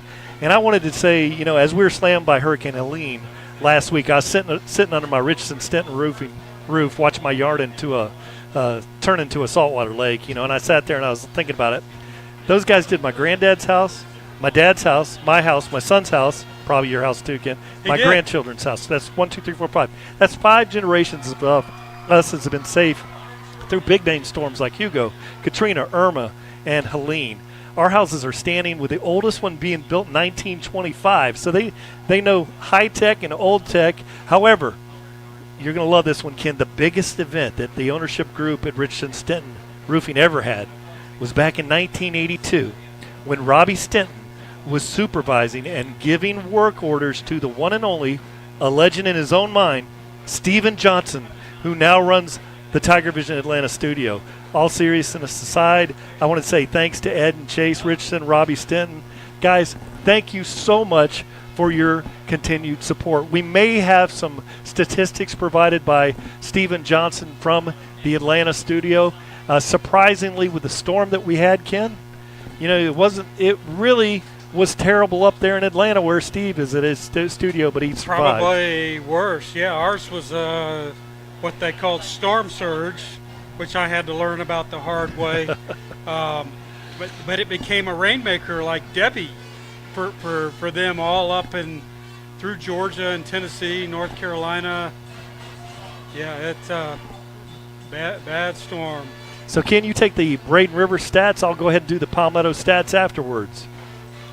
Yeah, Braden River, really every time we get ready to talk about them, they disappear. Because we're too slow. We're you too see slow, that? We're too slow on the trigger. We're not moving quick enough. Yes, but you were able to see the stats there. That one went by quick too. Yeah, Noah's grandpa. Noah's grandpa. grandpa. Explain that. I know what it is. Yeah, we'll do the halftime stats, and then I'll talk about. So Braden River, 10 rushes, 51. A lot of that was just on the first series where they had a couple of good plays and stuff. 12 passing attempts, 22 yards, just 73 yards. It's going to be tough to win a game when you're struggling on the offensive side, Brian. And the Palmetto Tigers with 14 rushing attempts with 117 yards. Pass attempts 10 for 48. So Braden River has done an effective job stopping that, explosive plays for the Tiger from the passing game. So the total yardage 165 yards. That what you saw earlier there, Jordan. My son, he's a proud uncle now. Yes. He had Noah on there, because that is my son Abel, who's the basketball coach here at Palmetto High School. That is, he's named Noah Brian Varnador. Yes, so I wonder where they got the name Brian. Well, was it after Grandpa? I believe it is. And the kids are smarter than us, so they also knew that Manatee County was going to have all this tremendous rain and flooding, so they went ahead and named the child Noah. So Noah Brian, but Noah's a little bit more significant historical figure than me, Ken. But I'm so proud of my family and also your family. The things that you guys do for the community. It's amazing, Ken. It's grandchild number 6, if I'm not mistaken. That is number 6. And That's I'm right. going to be having number 4 in March. So 6 and 4, we're up to we'll have double digits by March. That's good. Next year with James and Cheyenne expecting their 3rd. Yeah. So here during this Richardson-Stenton halftime show, you got a look here. I don't think we have the field mics up here to look at the band tonight, but small in number, but sounding great out here, the Palmetto Tiger Band. Yeah, we actually, on Columbus Day, I'll have my staff. It's the only day of the year, Brian, that all 140 of us get together, and we're going to have the drum group come and perform to kick the day off for us. So I was happy that they're going to be able to join us. It's always fun to be here at Harley. Ken, you and I, we used to play what is now called toss them up and bust them up behind, with one ball, and you have 20 kids playing. It was whatever it could have been. It was probably a paper soda drink. Right. Cup. It wasn't the ball. We didn't have a ball. We just whatever we could Whatever find. we could find. Would crumble it up, throw it up in the air. One of the little balls the cheerleaders would throw into the stands. Yes. We'd grab one of those, and here we are. If we were lucky enough to catch one, we would use the real ball, and hopefully nobody would steal it. And you and I are so lucky, with like Harleys. The guy here, he was at our church, and guys like Gene Witt, a neighbor of my dad, Yes. with the school board. Virgil Mills, Steve played on the football team here. To school after, I think. That's right. All these guys, they all have schools named after, and we were fortunate enough. Your dad and my dad were very involved with that, but in the community here, and the TigerVision crew. I was counting the other day, and actually over here spotting public address for Luke Bussell, we have Aiden Williams. He's a Palmetto High student spotting for Luke tonight up here in the press box. So we probably have 10 of 12 working the show tonight that are Manatee County graduates, and probably 8 Palmetto High graduates here or current students here, helping us along here. And it's nice during this time when the communities is out there helping their neighbors. It's great to have our staff here of all of our Palmetto graduates. And Troy, the Arctic Air sideline reporter, went to school in Sarasota. However, his dad went to Lincoln. That's right. And just was all world. Played professional basketball and could play baseball and those things. So the community feel here is great, and it's during this time with all the trauma that we've had. It's always fun to see all those familiar faces here at Palmetto High School. We do recommend people, over the last 10 years, the attendance to the games hasn't been, what it was many, many years ago, and that applies to just about everything. Parish, you look at Parish, there were 3 broadcasts going on at Parish just last week, and it was slam full. And that's what we'd like to see here at the high schools. Oh yeah, definitely. And usually these local rivalry games, you don't have to motivate people to get them out. They're going to come because they know they're going to see a good game. But there's also a market there for people, or if the weather's bad, hey Brian, it's October 4th and it says it's 77 degrees, but it feels like it's still about 90. I'm waiting for the cool weather. So just for some to be able to sit at home and watch it here with TigerVision or another broadcast, it's all about getting these kids exposed and for film, and so that they can put them on their Huddle account and make them stick out a little bit. And then we've had that's happened quite a bit. And you saw 2 weeks ago Jalen Wester, the Hail Mary at the end of the Colorado LaJonte, game. yes. LaJonte. Yes. LaJonte 2 weeks ago making the play. Here at Palmetto High School, 5'9", 155 pounds. He's still 106. Now he's 165. Yes. Okay. Well, he's and more muscle. When you have a Hail Mary situation, what are you looking for? The 6'6", 6'7"? You're looking for the big receivers, throw a tight end over there? No. And the adjustment that he made on the ball, and that's what is so important to get exposure out there. It is not the size of the dog in the fight. It is the fight in the dog that you want. And guys like LaJonte Wester, probably don't get a look, but man, are they doing it. He was a Bolitnikoff finalist last year. Yeah, and he will probably be again there this year. And he was overlooked by a lot of the schools coming out, and all you had to do was look at his highlight reel, all the unique things that nobody else has been able to duplicate. But it's allowed him to continue his journey, and his brother to follow along with him. And now they're playing on national televised games, broadcast in prime time, and doing exactly what we saw him do here. And he's the littlest guy in the field. And I think Jalen, they have him like playing nickel. Yeah. And and he's that big, bulky middle linebacker, the captain of the defense. But he was adjusting. What you might play in high school, it probably going to change, especially on the defensive side, with the talent and what you can do to help the team. So sometimes you might have to play a different position. But really, Manatee County is just such a fabulous place to live, and with the storm that we've had here, with 2:41 on the clock, the Tigers are leading this one 17-0. We'll start with the ball. Is that correct, Ken? Yes. So the Tigers are going to start with the ball here in the second half, and you'd like to see them extend this lead and then maybe burn some clock and get out of here. But Braden River still well within striking range as they start the second half here. Oh yeah, this game is nowhere near over. We'll see if the Tigers come out and start strong. That'll slowly move away, and just like at the Parish game, it's what the Tigers had to come out and make a stand and get a score, and that's exactly what they did, and it turned the game around. So let's see. The Tigers seem like they played better on the road so far this year.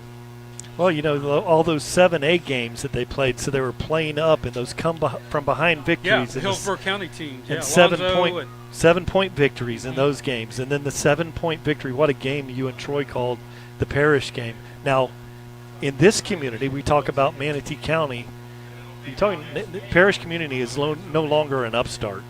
That is good football team. Yes. And they have a massive roster, right? Yes, you look they at do. Palmetto's roster at 50. Parish is nearly double that in roster size. And then if you look at the community behind them, they fill the bleachers.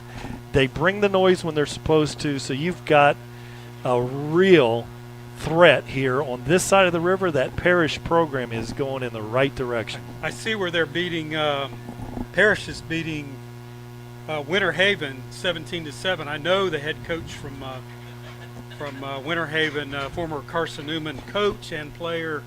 Parish is showing him a thing too about Manatee County. And if the playoffs were held today, Parish would be in there along with the Tigers.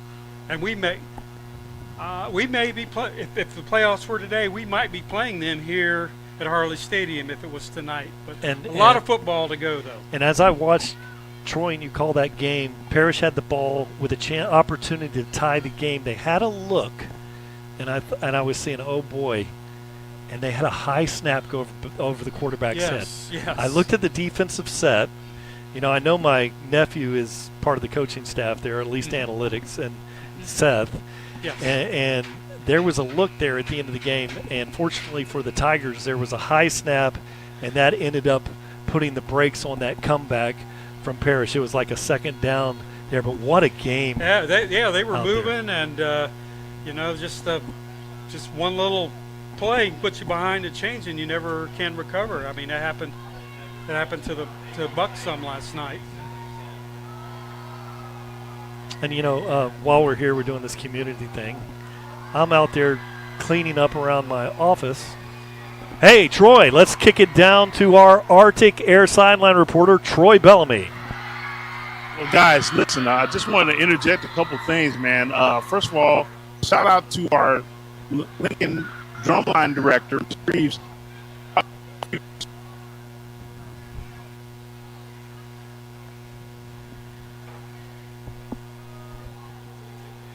Troy, you may need to get a little bit closer to the press box here because you started to fade out. I think with all that humidity and all those players coming around, it messed with the frequency. So minute 55 before we are live here, second half action. There we are, Troy. Go ahead. Okay. Yeah, I just wanted to again add some of my Lincoln students that were participated in the drumline tonight with the Palmetto High School band. Great opportunity for them to get a look at what it's like being a band in high school. Also, additionally, with that, about LeJohntay West.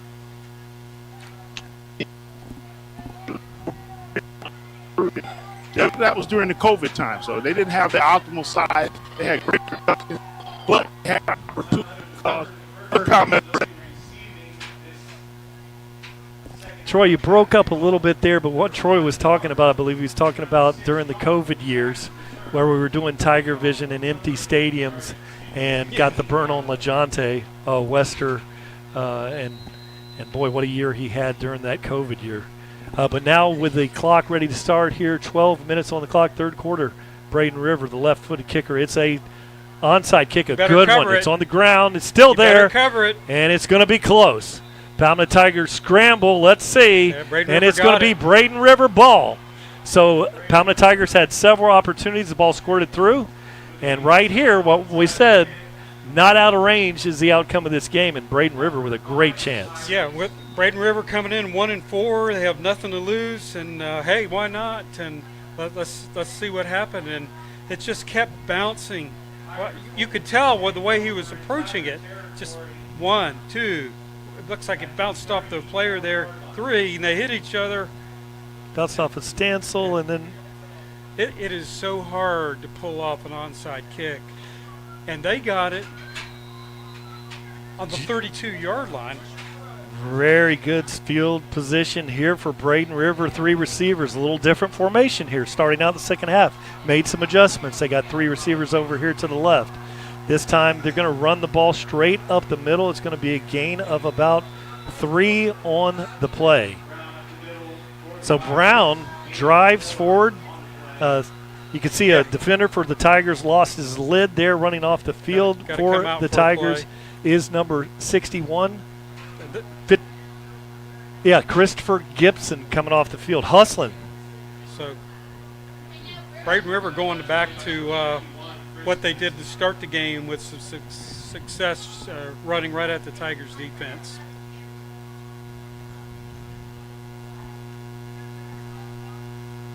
Despot now looks a little bit of a shaky handoff there, and there's Hansen stepping in and Henson making a great play.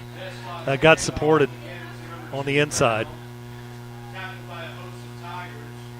And that was probably tough running that time. I don't think he gained anything. So Henson and then Cameron Kennedy shut the door on that one. So that brings up a 3rd and a very long 5 here for Braden River. Coach Arcady dials up here. Maybe he sends a blitz here.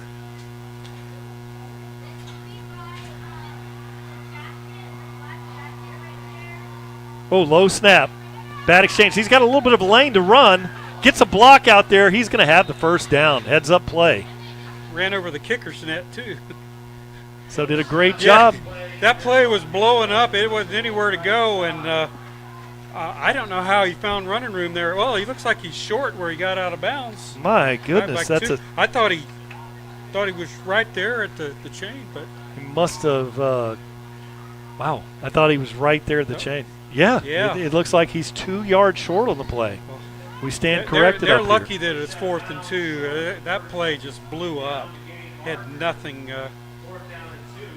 So, do they try to draw him off sides? This is like the 3rd or 4th time they've had the 4th and short tonight. And you really got to get points out of this scenario. Yes. Even if you settle for a very long field goal here, you got to get some points.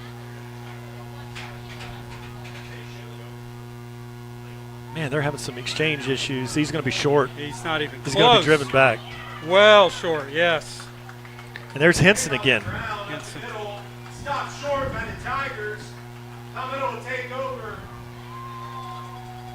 First down, Palmetto.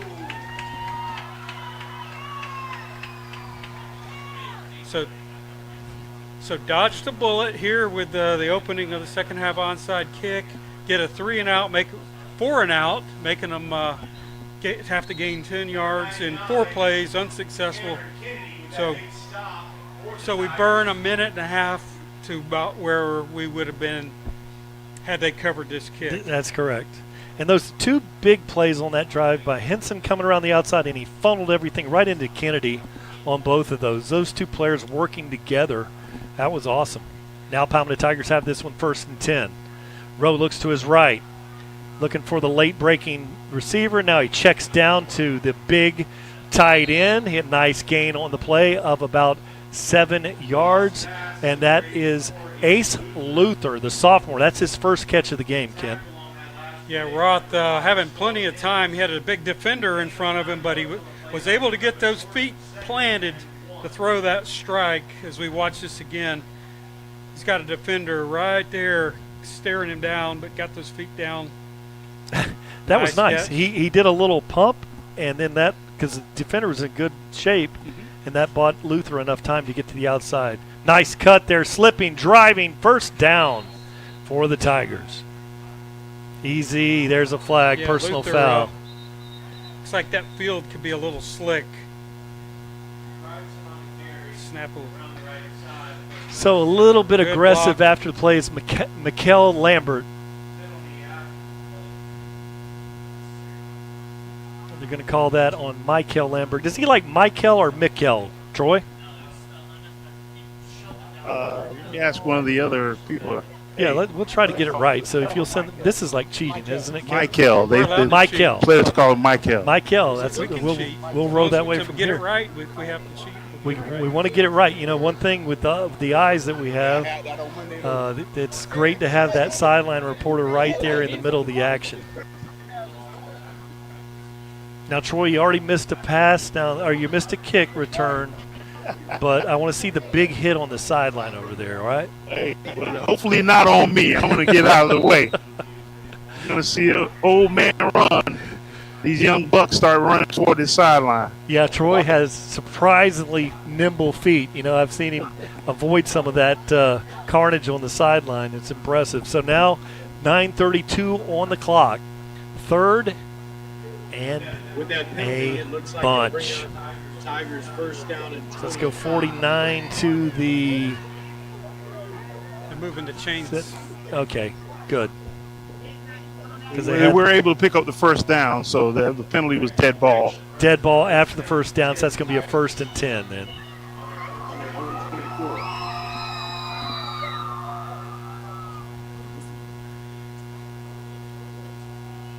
Oh, nice block out there. Goodness.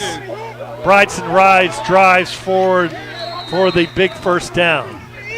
Bryson with a great run. Now, so he's getting a lot of opportunities rushing for over 100 yards Monday night, but this play was made. You saw the same thing I did. This block right here by 76. Oh, good. He didn't really have to hit him.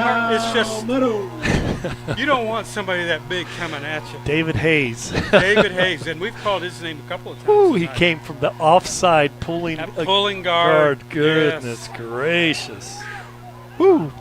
When we played, he's pretty athletic to come in motion like that. That's very athletic, Troy. Usually you would have you play the wing T teams, you have that smallish guard that's on the other side, but nice pass. Right on the hands. And really the first drop for Ace Luther this year. He's very sure-handed. I think he saw a lot of green in front of him and took his eye off the ball.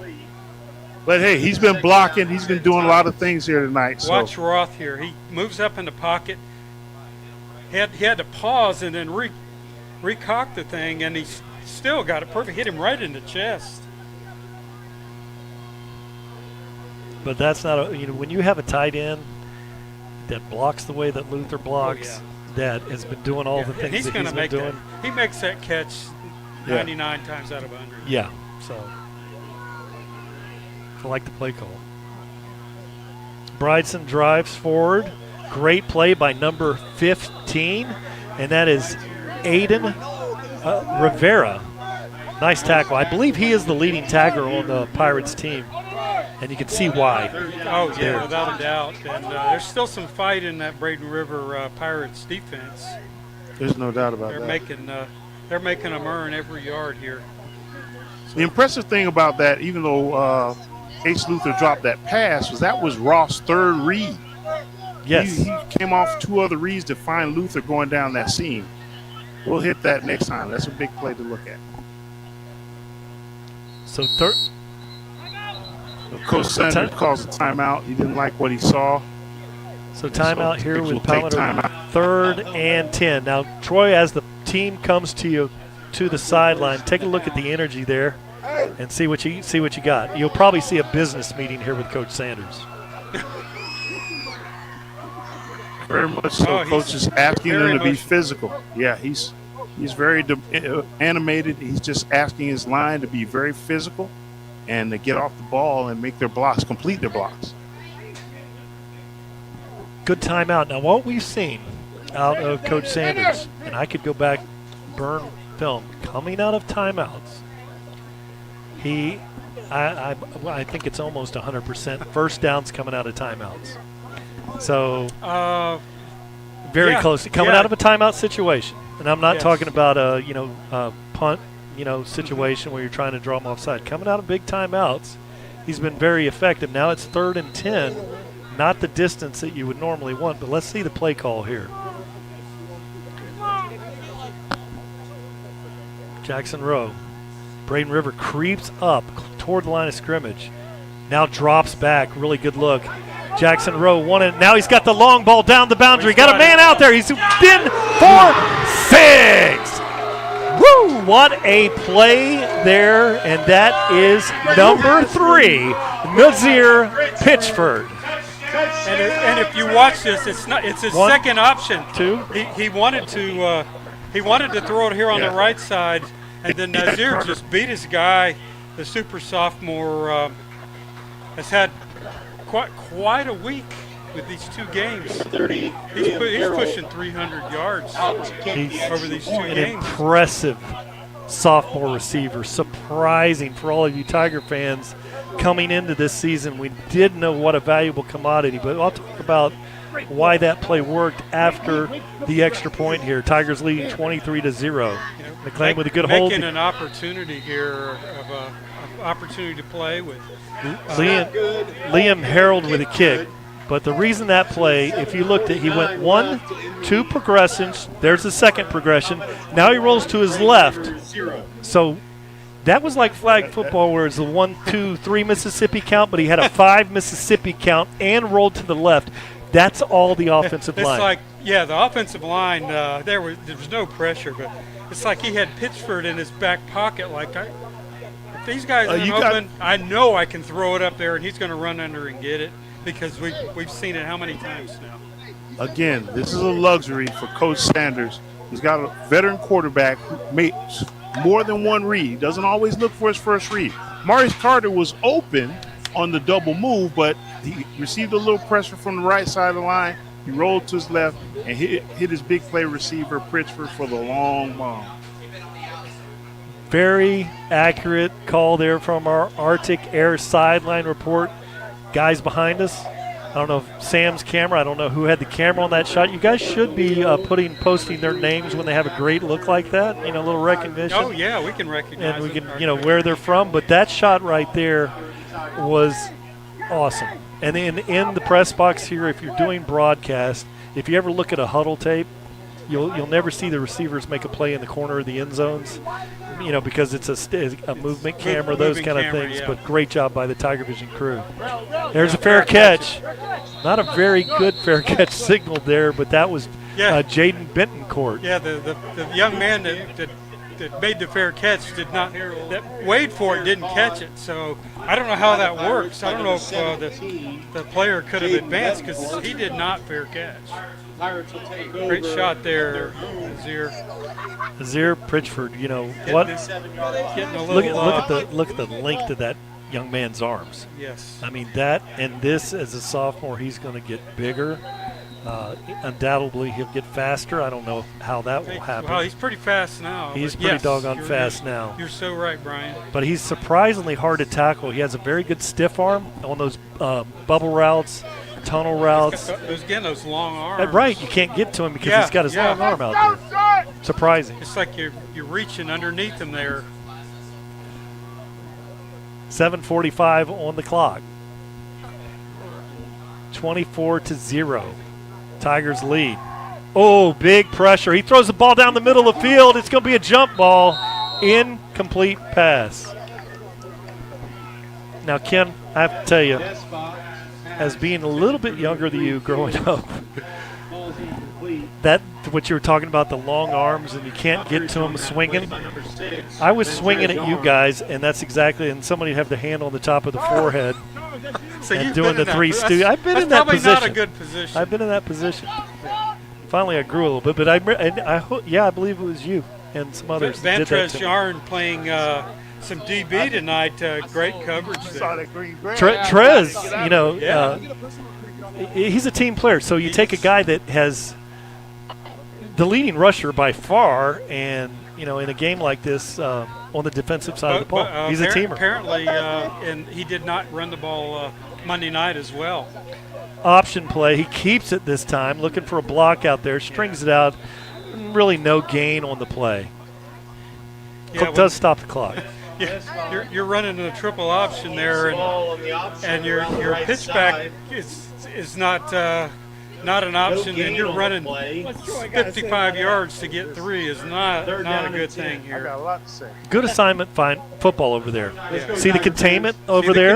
You got the containment. That's exactly how you.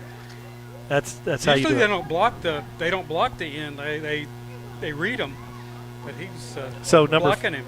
Arthur Amarin with very good leverage on the containment on the edge there for the Tigers. 3rd and 10. Big play here for Braden River. Steps up, good pressure in middle. Oh, he's got a receiver, and he flies him on that one. You know, just under duress all night. Yes, Troy. It's very interesting. You know, again, we want to encourage all of our fans to come out to games. The kids love to see you in person. I know the weather was a little forbidding for a moment there. But it's interesting to see probably 20 former Palmetto High football players should be on this roster from various schools. They're having a bye week this week, sitting here at the game. Guys that could have been playing tonight, should have been playing, but you know, we won't talk about that too much. You know, people have to make decisions where they are. But what happens is next man up. I don't even know where Pritchard is from, but I'm glad to have him. No doubt. Kick there, and it's going to be – oh, it checks up and now rolls forward. Get away from that one, Tigers, and it rolls down at the 41-yard line. No flags on the play, so Palmetto ball. For the Pirates. Punter under a little duress with the high snap and the Tigers get his normal kick. But got a good little bounce there. Take over 1st down and 10. Boy, this 3rd quarter is moving really slow. It's like that proverbial race between the snail in the left lane and you got the tortoise on the right-hand lane. You know, it's just a... That has been the second half here. It's not a track meet here tonight. We're not, yeah.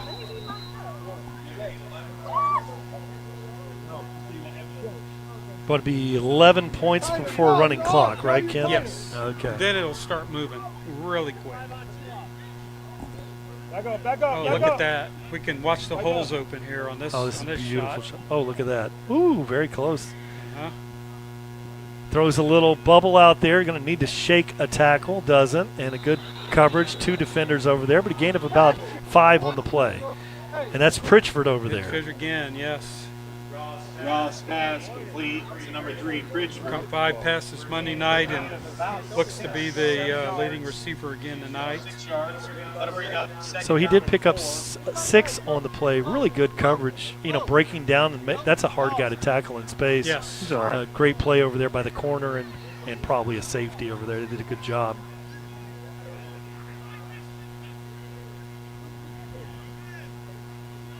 Oh, middle. Nope. He's got him. Oh, don't miss that tackle. And that Carter's got the ball, and he's driven down. 1st down on the play. Really good job. That's one of those you come flying up, you miss that tackle, and that one can go up. Yeah, he's off to the races. But a little bit more throwing on this drive. They've been taking their time grinding this thing out. So, Troy, if Maurice Carter gets away down the sideline, do you think anybody's going to catch him out there? Absolutely not. He's more quick than he is fast, but you're not going to catch him. That's what you can see here, you know, under the eye test. Really hard running there. A short gain on the play, and that's Stanzel running the ball. Evan, but, man. Yeah, one of those pocket knife players that can do anything. Put him on defense, offense. His brother is injured tonight. He's sustained a shoulder injury 2 weeks ago, so he didn't play Monday or tonight. Oh, goodness. Yeah, I was wondering about that. Sophomore corner. He's the sophomore corner, starting corner. And that's Camden Stansel, number 0, that's usually out there. He's having a great season. I saw him before the game. Whew. Now, one thing about Stansel, if he runs, you know, 20 sometimes a game, somebody, a linebacker, somebody's going to end up not playing and being able to complete the game. He runs so hard. He runs. Loves the contact. He never tries to make a miss. You know, this one now, his little brother will, but the older brother, my goodness, Evan, he is just going to hit you. You see more versatility here. Joe Hills Jr. is now on offense. Again, he's been making great plays on defense, but he's on offense now. They're going to try and look to get it to him. Good play by the defender out there. Oh, he got his foot in bounds. Wow. And he got his foot in bounds. The referee's right there, Maurice Carter. Goodness gracious, what a catch over there. I mean, he had to go up and get that and then sustain a hit all at the same time. Stay in bounds. Look at a good shot at it here. Jackson threw a bullet at him. We're looking at the replay, Troy. He gets the ball out, goes up. Hit, foot down. They're all saying no, but the refs say yes. Look at that. Great shot there. The versatility of this team. I mean, you got these guys down here battling for balls out here. Maurice Carter was a little upset. Not that Pritchford caught the touchdown, but really the play was designed for him on that double move, and the ball ended up going for a touchdown to the other guys. But, I mean, you got him, you got Joe Hills Jr., you got, Luther, Matt. Ace Luther, you've got Simeon Matt has caught a few passes. He's over here on the sidelines. He's just kind of relaxing and taking in the scene right now. But, you know, if you call him and press him into duty, he can run. He's a burner. Thanks, Troy. Now we're taking a look at the camera boy in training there. Doing a great job. Actually, the game's been pretty, we thought it might be one that got to be a snoozer. Speaking of snoozing, but it's really been a pretty competitive game. Stanzel drive. There he is, driving, grinding. Just looking for contact. And a gain of Instead about of looking 8. for a hole, he's looking for somebody to bump into. See, equipment manager is Bubba Big Myrie, class of 2013, career-ending knee injury freshman season. Since has had a successful career in equipment management. I remember when he hurt his knee. I remember that. I do. And that is a big Bubba right there. Great family. Rowe looks, throws it out there late. Carter's got him. And driving forward, 20, 25, 15. He's down to the 17-yard line. Great play. Hey, Troy, is that him? Is that Carter yelling and screaming? No, that's Vantrez Yarn, one of his buddies here that they grew up with, yelling for him. Maurice Carter showing a lot of toughness there, breaking 2 tackles. Oh. He just took 2 people on, and look, he's carrying him about 5 or 10 yards there until they finally just had pushed him out of bounds. Great play by Carter. Now 1st and 10 for the Palmetto 15 Tigers. yaks on that. In the red zone. This is the North River Prevention Partners red zone. Shot of Matt Brazelton with the 44. Fourth quarter? Nope, we're still in the 3:40 Yes, it's a timeout here on the field by the Pirates. In the third quarter, Palmetto 24, Braden River 0. This one is creeping by here in the third quarter, right, Ken? It is. It seems like this first half and this quarter are about the same amount of time. And it seems like Palmetto has had the ball.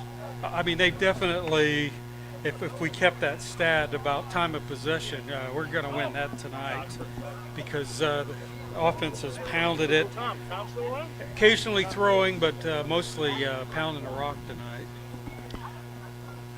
So looking at that clock over there, 3:40 on the clock. Palmetto Tigers with a 24-0 lead. Ball is 1st and 10 in the red zone. Ball is spotted at the 17-yard line.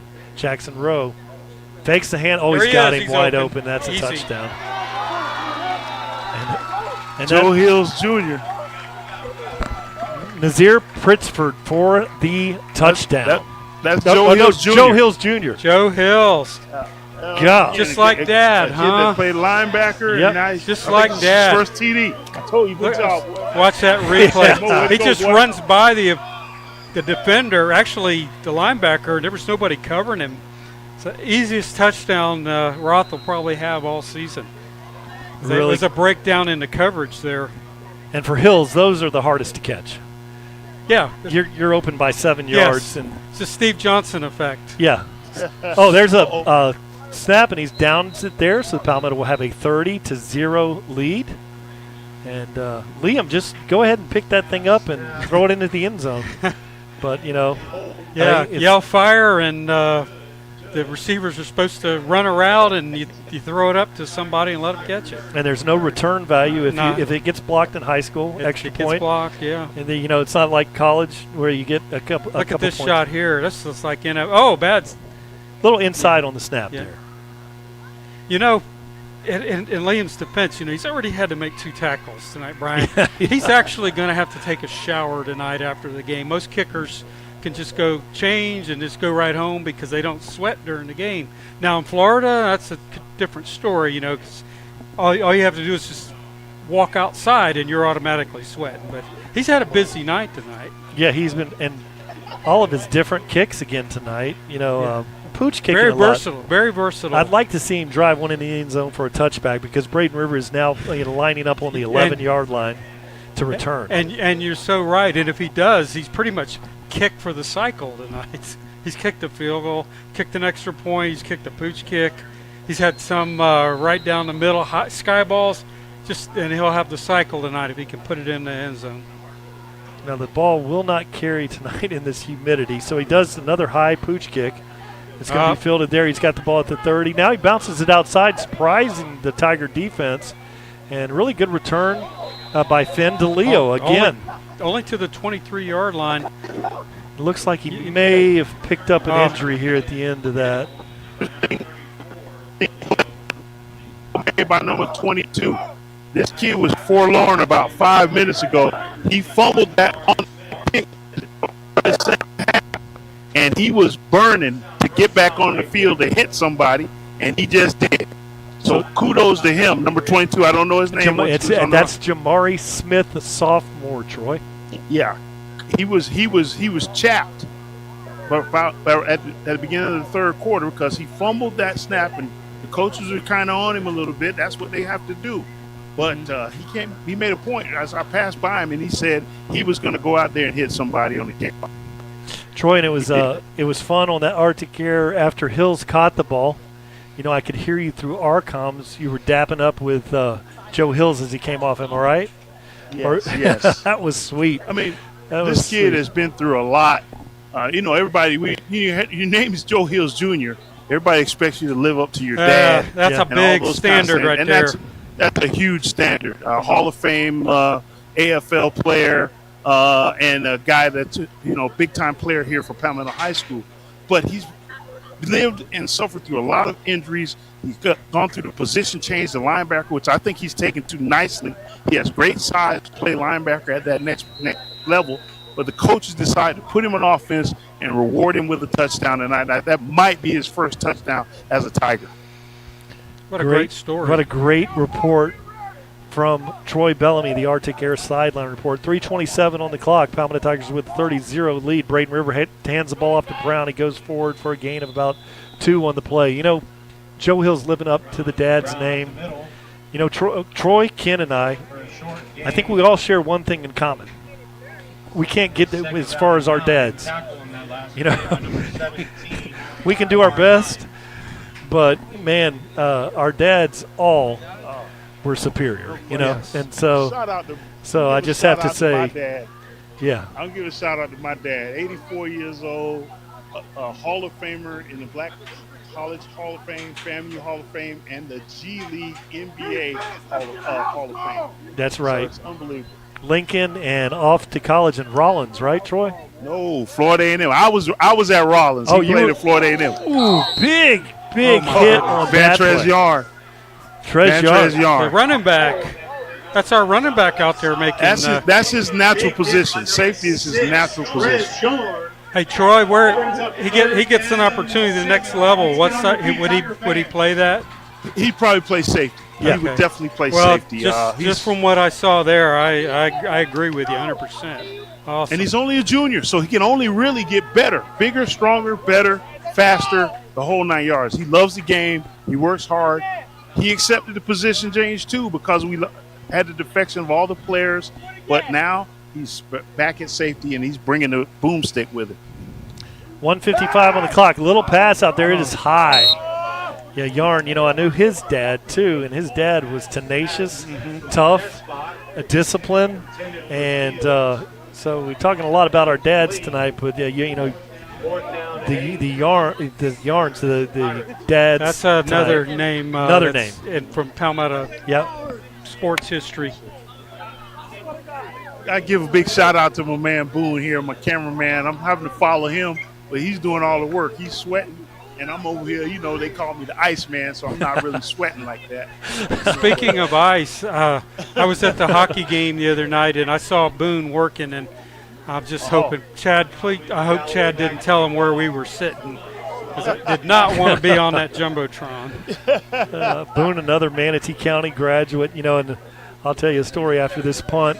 The big, strong Brandon Galloway punter back there, good snap, drives a high, boy, that was way up there. Very difficult to field punt. Now he gets a great Sunday hop out of it. Here we go. And he's looking to get an edge and still going into the 40-yard line. Late hit there. Be careful. Okay, so we don't need anybody suspended. That was one of her points. Stay away from the injury bug here. Yes. Point number 4. Carter just cramped up. He's been working hard, cutting on this slick field. The field is actually in great condition. Again, shout out to the county for this great field that they've given to Palmetto High School here at Harley Stadium. But it's a little bit slick because of the rain that happened earlier tonight. So he was trying to cut. And usually when you do that, you lose hydration and lose a little bit. Yeah, fluids, you're going to cramp. I was going to ask you about that, Troy, because on a couple of plays, especially on the offense, I've seen the offensive players struggle with their footing. Troy and Boone, you talked about Jason Boone, the camera guy. He's from Manatee County.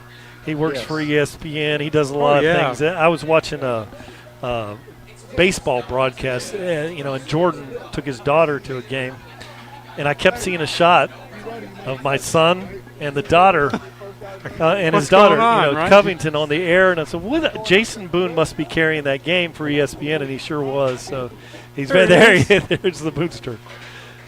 He does a great job. He's so good at this. Yes, he is. Yeah. We're glad to have him. So 1:38 on the clock. Palmetto Tigers lead this one 30-0. And a game that has been quite long here. Yeah, hope he needs to get that ankle looked at there, whatever's giving him issues. We definitely need him for this end run of the regular season. Yeah. I suspect this might be Roth's last possession here. We got Dylan McClain, who's been itching to play all year, a very capable backup. Very. And this time, really good defense by Braden River. And that was a jarring hit by the running back on there. Now there's a flag late. I see a Palmetto Tiger flopping there. I'm sure he was hit by a Braden River player, but that looked like something off the soccer field. He may have got hit after the play, but it wasn't that hard. So there's the laundry on the field. The laundry's kind of right in the middle of the P there. Oh, it gets personal foul, Braden River. So one of their best defensive plays, a TFL, and it's negated with the personal foul. They're still playing hard. First down, Tigers. And one more score, and we're at a running clock. It is hard to believe that this is for those of you who are tuning in. One thing you may have tonight, I don't know, with everything going on, we may have some scores from other games rolling here. You'll catch that on TigerVision. It's presented by Conley Buick GMC. Scores of, so you don't have to leave us because the game's getting a little out of hand. And when we have talent like Troy on the sideline, we will always try to keep it entertaining. That's right. You guys are the real talent, man. You're showing me the way, and this is a great broadcast with a great crew. Thanks very much, Troy. And a shout-out tonight to Scott Whitaker. He's up in Georgia, and his daughter is getting married up there. So I think they're somewhere near Bainbridge. So Scott's up there, and I think Tom has dipped on us, and that may be his excuse going up there to Scott's daughter's wedding. Congratulations. Miss our broadcast? Yeah, that's pretty serious. Yeah, that's pretty serious. Well, I hope they have a great wedding. 34 seconds on the clock. Rowe hands off. Stanzel with a nice cut.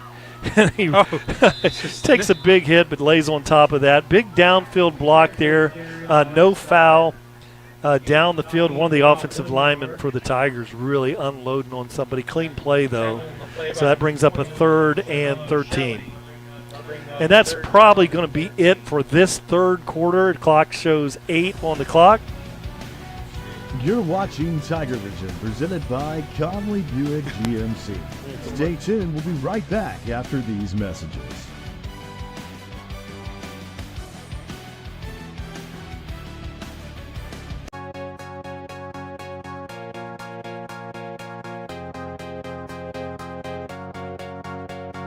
Tow, tow, tow, tow your boat safely from the stream. Got the Hummer, it's an EV. GMC on my FEET. And you know we keep 100 of the fleet V. Hit goals and I love it when they beep beep. Hottest dealer in the region of the Southeast. Conley GMC was recently just crowned king. Stop by today and get Acadia for you and get Denali for your cousin. Kenya for your granny and Sierra for your husband. Make a great impression when you roll up to the function. The boat behind the truck and you can tow it like it's nothing.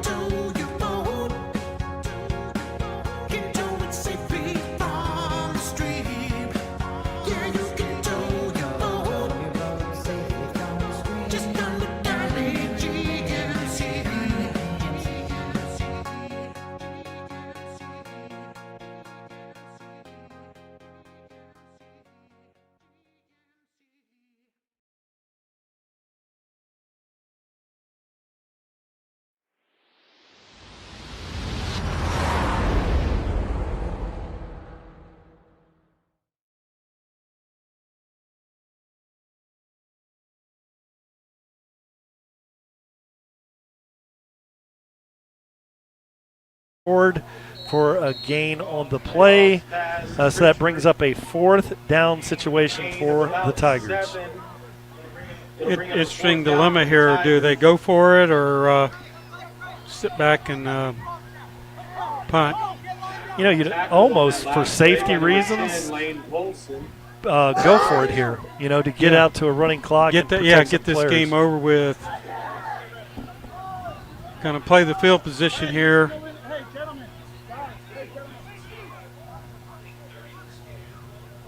I think, I don't know if that's Liam Harold back there to punt. What's the punter's number? Troy with the Arctic Air sideline. What do you see on the punter's number there?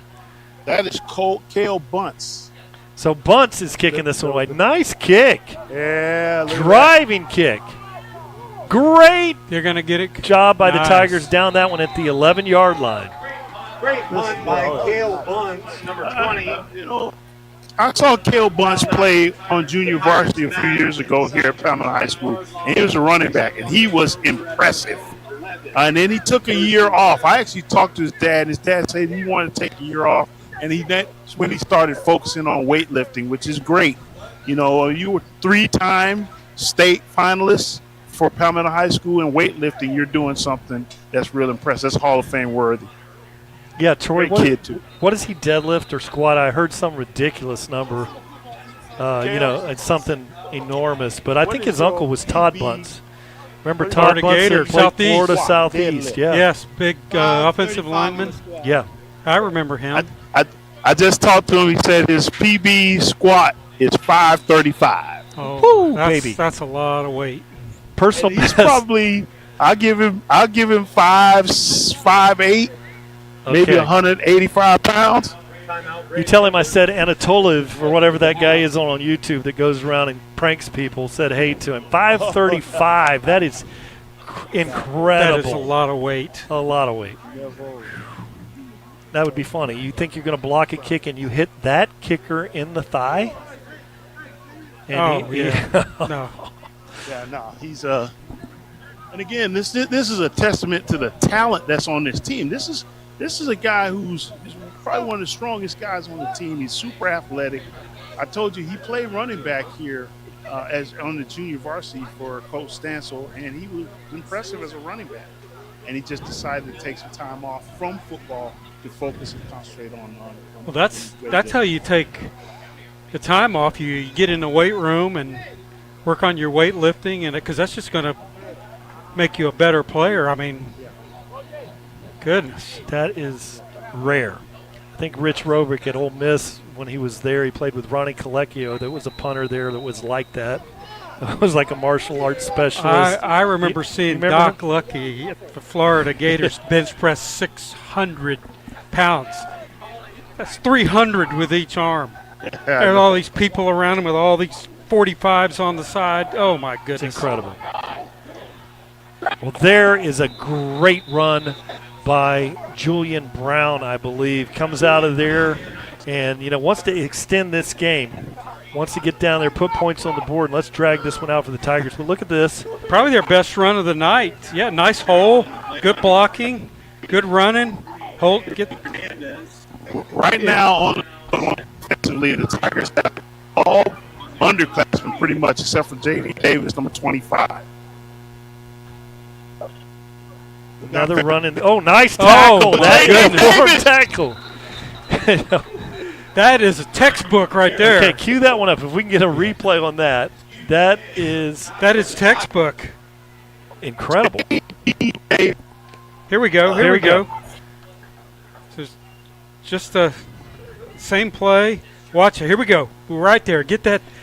Keep that head up and get your body square, and then just wrap them up and lift them up in the air. My goodness. What a play by Davis. Now they throw a little bubble screen out there. Bends it back in. He's got the first down. Good blocking out there by his receiving core in front of him. So Coach Moody Johnson, one of the greats here in Palmetto. He is just someone you love to talk to. Just so wise. He's seen everything. He's just glad that he's back here working with these kids. Keeps them in line.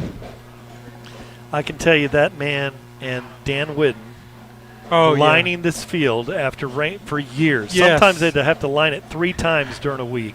Yes. They've covered on foot miles with chalk lines and that. Moody Johnson, just a great man of the community.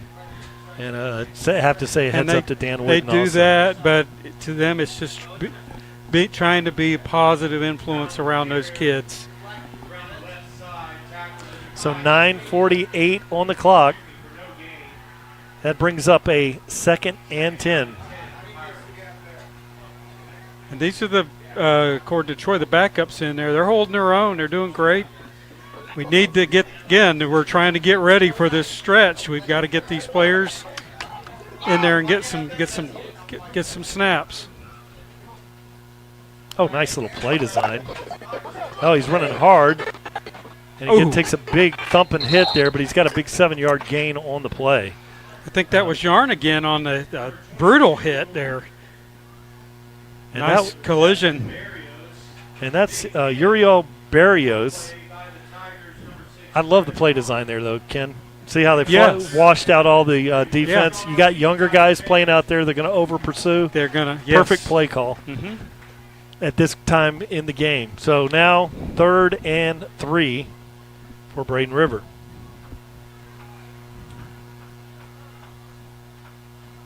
New back in the backfield. Barrios goes in motion. He rolls to his right. Rush. Sitting down. Needs to break a tackle. Does not. So I believe that was Partridge that came up. Let's see. 21. No, number 11 for the Tigers there, and that is Cooper Stover. Senior. Getting some time in there.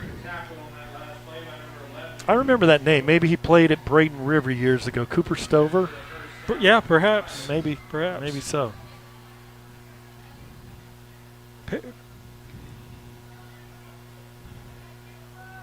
They're holding their own.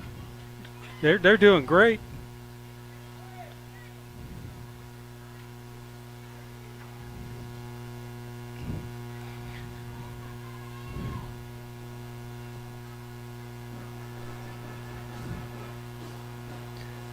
And to Dan Whidden out there, when you're watching this game, I got a truck, man, and been doing some clearing for some neighbors, and I got a shop vac too. Any way I can help you.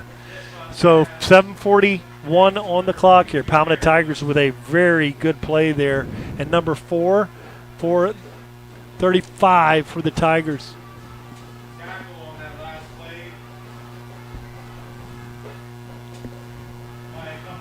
Wow. That is because I'm looking at my roster, I go from 34, and so that is a great call by our sideline reporter, Justin Chubb.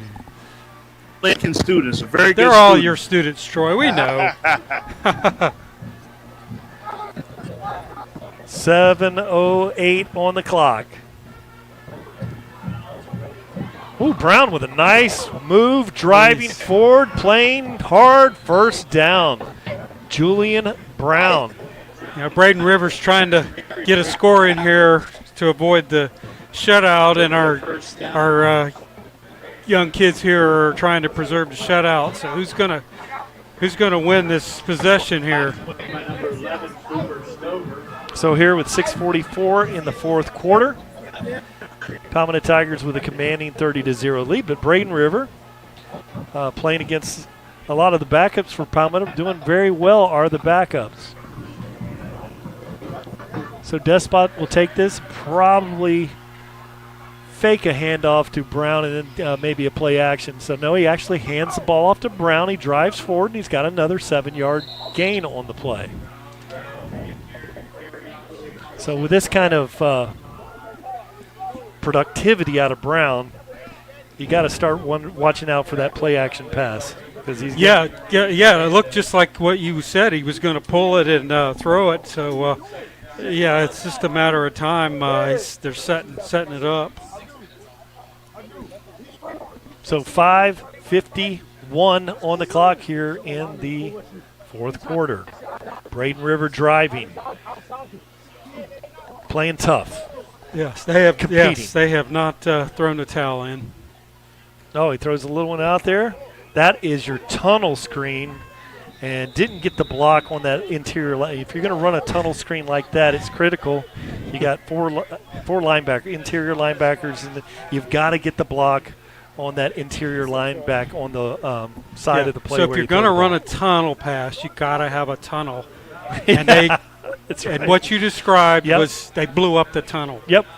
So they blew the tunnel up. You've got to get a hook block on the line. You got to hope the linebacker's coming in. I hated trying to hook a defensive end. Yeah. That is not an easy thing to do.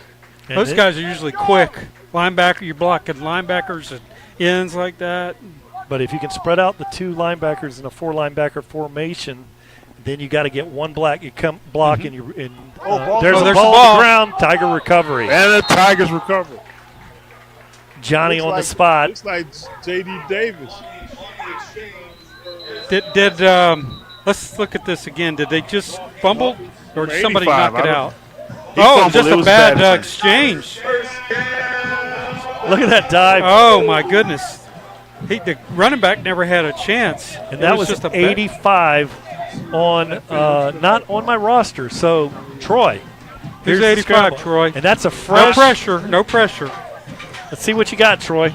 You're on the clock. We're dialing it in. I got brand new kid, number 85.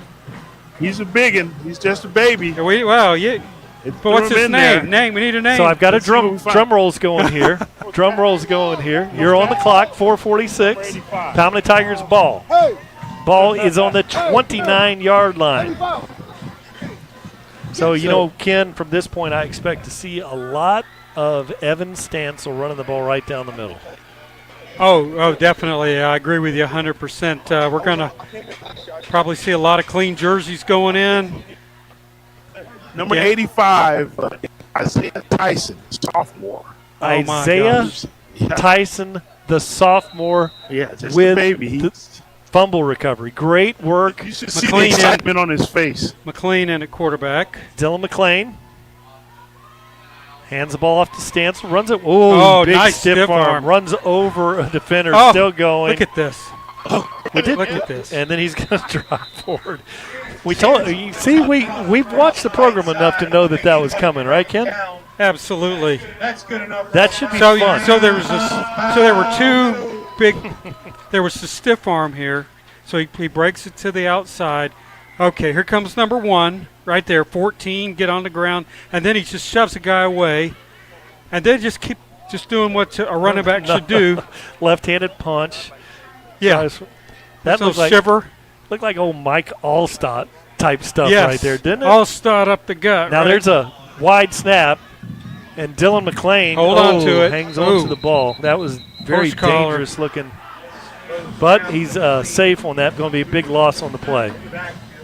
Yeah, got new center in there. It's cold, so that can be expected. Oh, yeah. And Dylan did a great job of held on to recovering that thing. If you remember the spring game, he had a huge game against Jesuit. He's very adequate. Yes. So he gets in there and he gets More a bad than snap. adequate. Takes a bad loss. Yeah, well, he threw for what, nearly 400 yards in that game? Yeah, Troy? almost. Yeah. Almost. We put up 35 points on that team. Yeah. So end up winning the state. So it looks like the false start. Things get a little sloppy here with some of the player exchanges and here experience. But again, you want to be progressing and getting better every week. And tonight was an opportunity to clean things up and get these players out there on the field against a Manatee County rival. Good crowd here, live broadcast. What you have right here, guys, though, is this is basically the junior varsity team.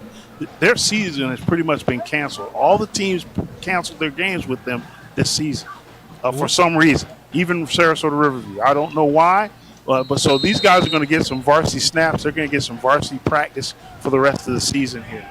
So that's what you're seeing. That's just terrible. So everybody on the JV schedule canceled games. The last 5 games, Riverview, Southeast canceled earlier this week. Braden River, Lakewood Ranch, everybody canceled their games for pretty much the rest of the season. So Coach Stansel has these guys ready, and they're in there getting some varsity snaps here. Cadences are different, but that's good for us, And then there's a lot of players all over the county and elsewhere that are gaining no experience whatsoever. Yeah, and advantage Palmetto on that deal. You get these kids up early, and then you get them into the playoffs where they get to come and be a part of it. You're preparing them for the future. Plus, it's like getting a free spring practice with them. Only it's meaningful games. So it's all positive. It depends on how you utilize it. Number 3 for the Pirates, Jaron Fields. I believe that's bunts back to punt again. Is that right, Troy? Check me on that. Can't see through the glass. Yes, that is Cale Bunts. All right, Cale Bunts back to punt this one away. Palmetto Tigers trying to get 11 out there on the field, and there's a timeout. Had a little problem. That's okay. Minute 43 in the fourth quarter. That's okay. When that happens with 3 minutes out of the first quarter in a college football game, you got problems. Yes. Yes. So you had a major problem. Yeah. So that's not a big deal. Never do that at that level. Oh, interesting score. IMG up 21-10 over Venice. Hit the top 25 in the country this week as number 25. And next week, Lakewood Ranch, that was a 14. This is why you watch TigerVision, to check this out. 14-13 over Sarasota at this point. Sarasota beat this team that we're playing tonight, Braden River, by 4 points, right? And Lakewood Ranch put a 41-3 spot on Braden River. Am I right? I believe they did, yes. So Lakewood Ranch struggling. They must have some turnovers going there or something. You could never take them lightly. They'll sneak up and beat you. When Rashad was coaching them, Rashad West was coaching them, they gave us fits. I mean, it was, it'll be a running clock. No, it wasn't. We had to fight for everything. So Bunts will kick this one away, rolls to his right, rugby-style kick, partially deflected, I believe, and it goes out of bounds at the 36-yard line. From my vantage point, that kick was partially blocked. He took a lot of steps to try and get it off, and it was partially blocked. I think he looked at that soft corner over there for a moment and was thinking about running that thing, and then thought smarter over it. I don't know if he's got the green light to do that, but he's an athlete, right? Yeah. So he's out there. He sees Let's watch him again here. Good snap. He had his foot. He was going to kick it there, but he just, it looks like they might have got didn't go very far. And the protection is not used to the rugby-style kick. No. He ran out rugby-style. Yeah, it's all those the JV kids out there just getting some playing time. And your punter's free game once he takes that step. Yes, makes that athletic move. Pressure. Beautiful throw. Beautiful throw. So Despot probably with his best throw of the game. Watch this. And the thing about this, Brian, is he's getting pressure there. We're getting some pressure. The young kids are getting him some pressure, but he threw it in a whole bunch. There's a whole bunch of Tigers around there. Threw it right in the middle. Good throw. And Nicholas Sinelli with a nice catch in heavy traffic. That's one of those you think you're going to get blasted, but you might as well catch it anyway. Nicholas with a great catch. 23 leaning forward, driving. Ball is down at the 2-yard line. Nice run that time. Not on my roster. Got a first down. That's going to probably stop the clock. Move the chain. So will they get the shutout, or will Braden River get a last-minute score? That was Jaden Moore on that last play. Excellent play by the quarterback. That's touchdown. In for 6. You got to tip your hat just as you watch that one on the replay. Despot made a beautiful, look like a second baseman, coming up with that. Didn't, find the laces, just grabbed it as it was, flipped it out there for the buttle. Look at this play by the quarterback. Yeah, taking a ground ball. Doesn't find the laces, just rips it out there. And the thing is, would be proud of that. And the thing is, Brian, he probably, when he threw it, he just threw it with his hand. He didn't have to throw it far, but he threw it probably without a grip. And that was number 34 on the reception. And that, again, is Finn DeLeo with a great play. The up back on these kicks. And now the quarterback takes it, and he's in for 6. So Lucas Despot in for the 2-point conversion, I should say. So that brings the score to Palmetto Tigers 30, the Pirates 8 with 38 seconds on the clock. If you're watching this and you're one of those that are paying attention and posting and doing those kind of things and talking about it during the game, how many out there think there's going to be an onside kick right here? I doubt it. They squibbed the last one and at the beginning of the second half and threatened to score then. They can do that again. Could do it. The odds are against them. I think they'll be more ready for it, but there's time to get the ball and get another score and make this look respectable. Now it looks to me like Palmetto's got some hands guys in there. Seeing those single digits, the athletic-looking guys are good at fielding and catching. So let's see what they do. It wasn't an onside kick to start the second half. They just it worked in their favor to get it. And you'll tell by the way he approaches the ball. Brandon Galloway, man, he is a specimen. I wonder if he's going to squib it. He looks like Same a tight thing. end. Good play there by Stansel. Offside. Offside's on the offense. So do we get to just take the ball here? Encroachment against really good look there on the sideline, Jackson Rowe, and along with Zion Roberson. Backed up 5 yards. And Zion makes so many plays on defense. I'd like to call him Zyro, because he's flying around the field and everything. We'll have to get permission, because he is a talented. He's a little thin, but man, does he fly all over the field out of the linebacker position. He's a player. It's a long approach for an onside kick.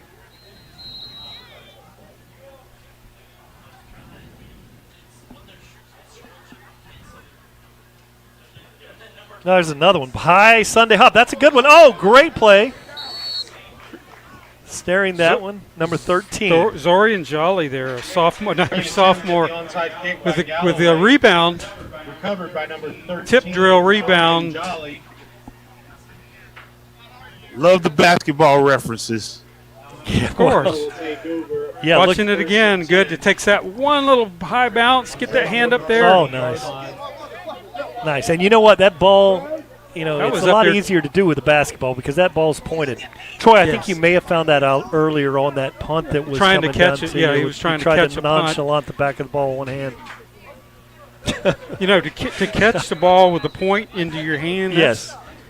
That's hard to do.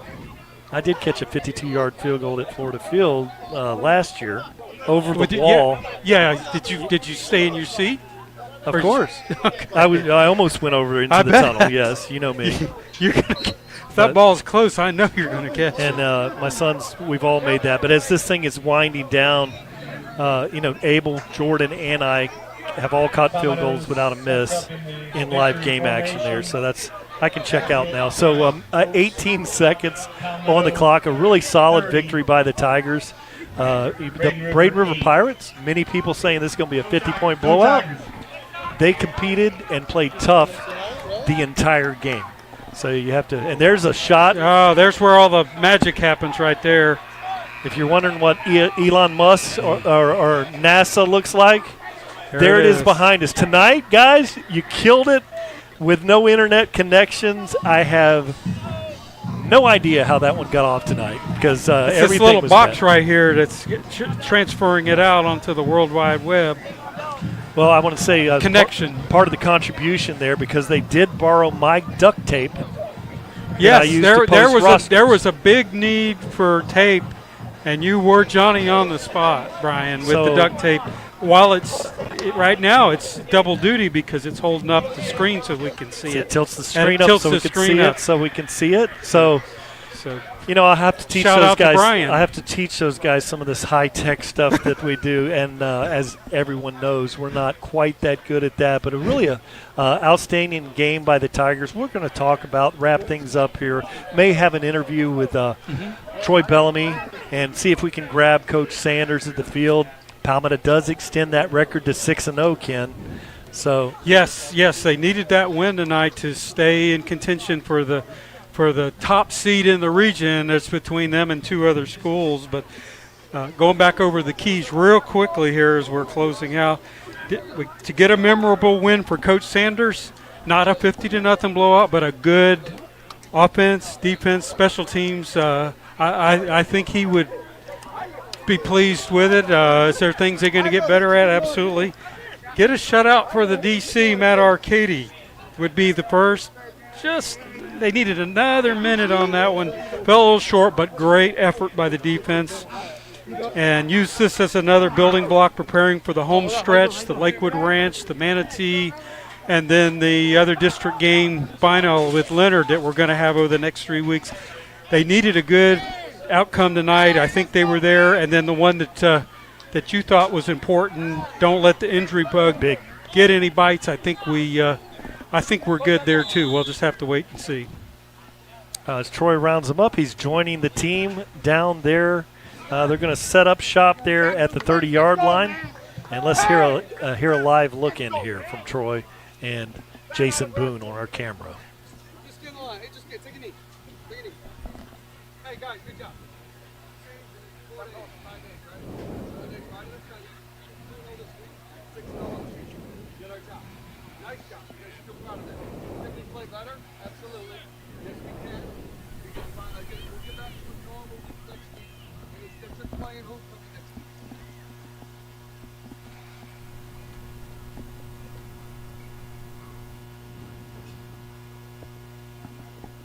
Playing big games, okay? All our goals are right in front of us. What's our saying? Nothing gets in the way. Nothing gets in the way. But hey, great job, 6-0. I want to hear. Hey, Joe and Autry, I want to hear it loud. I want to hear it loud. They're here, Luke. Keep them this way.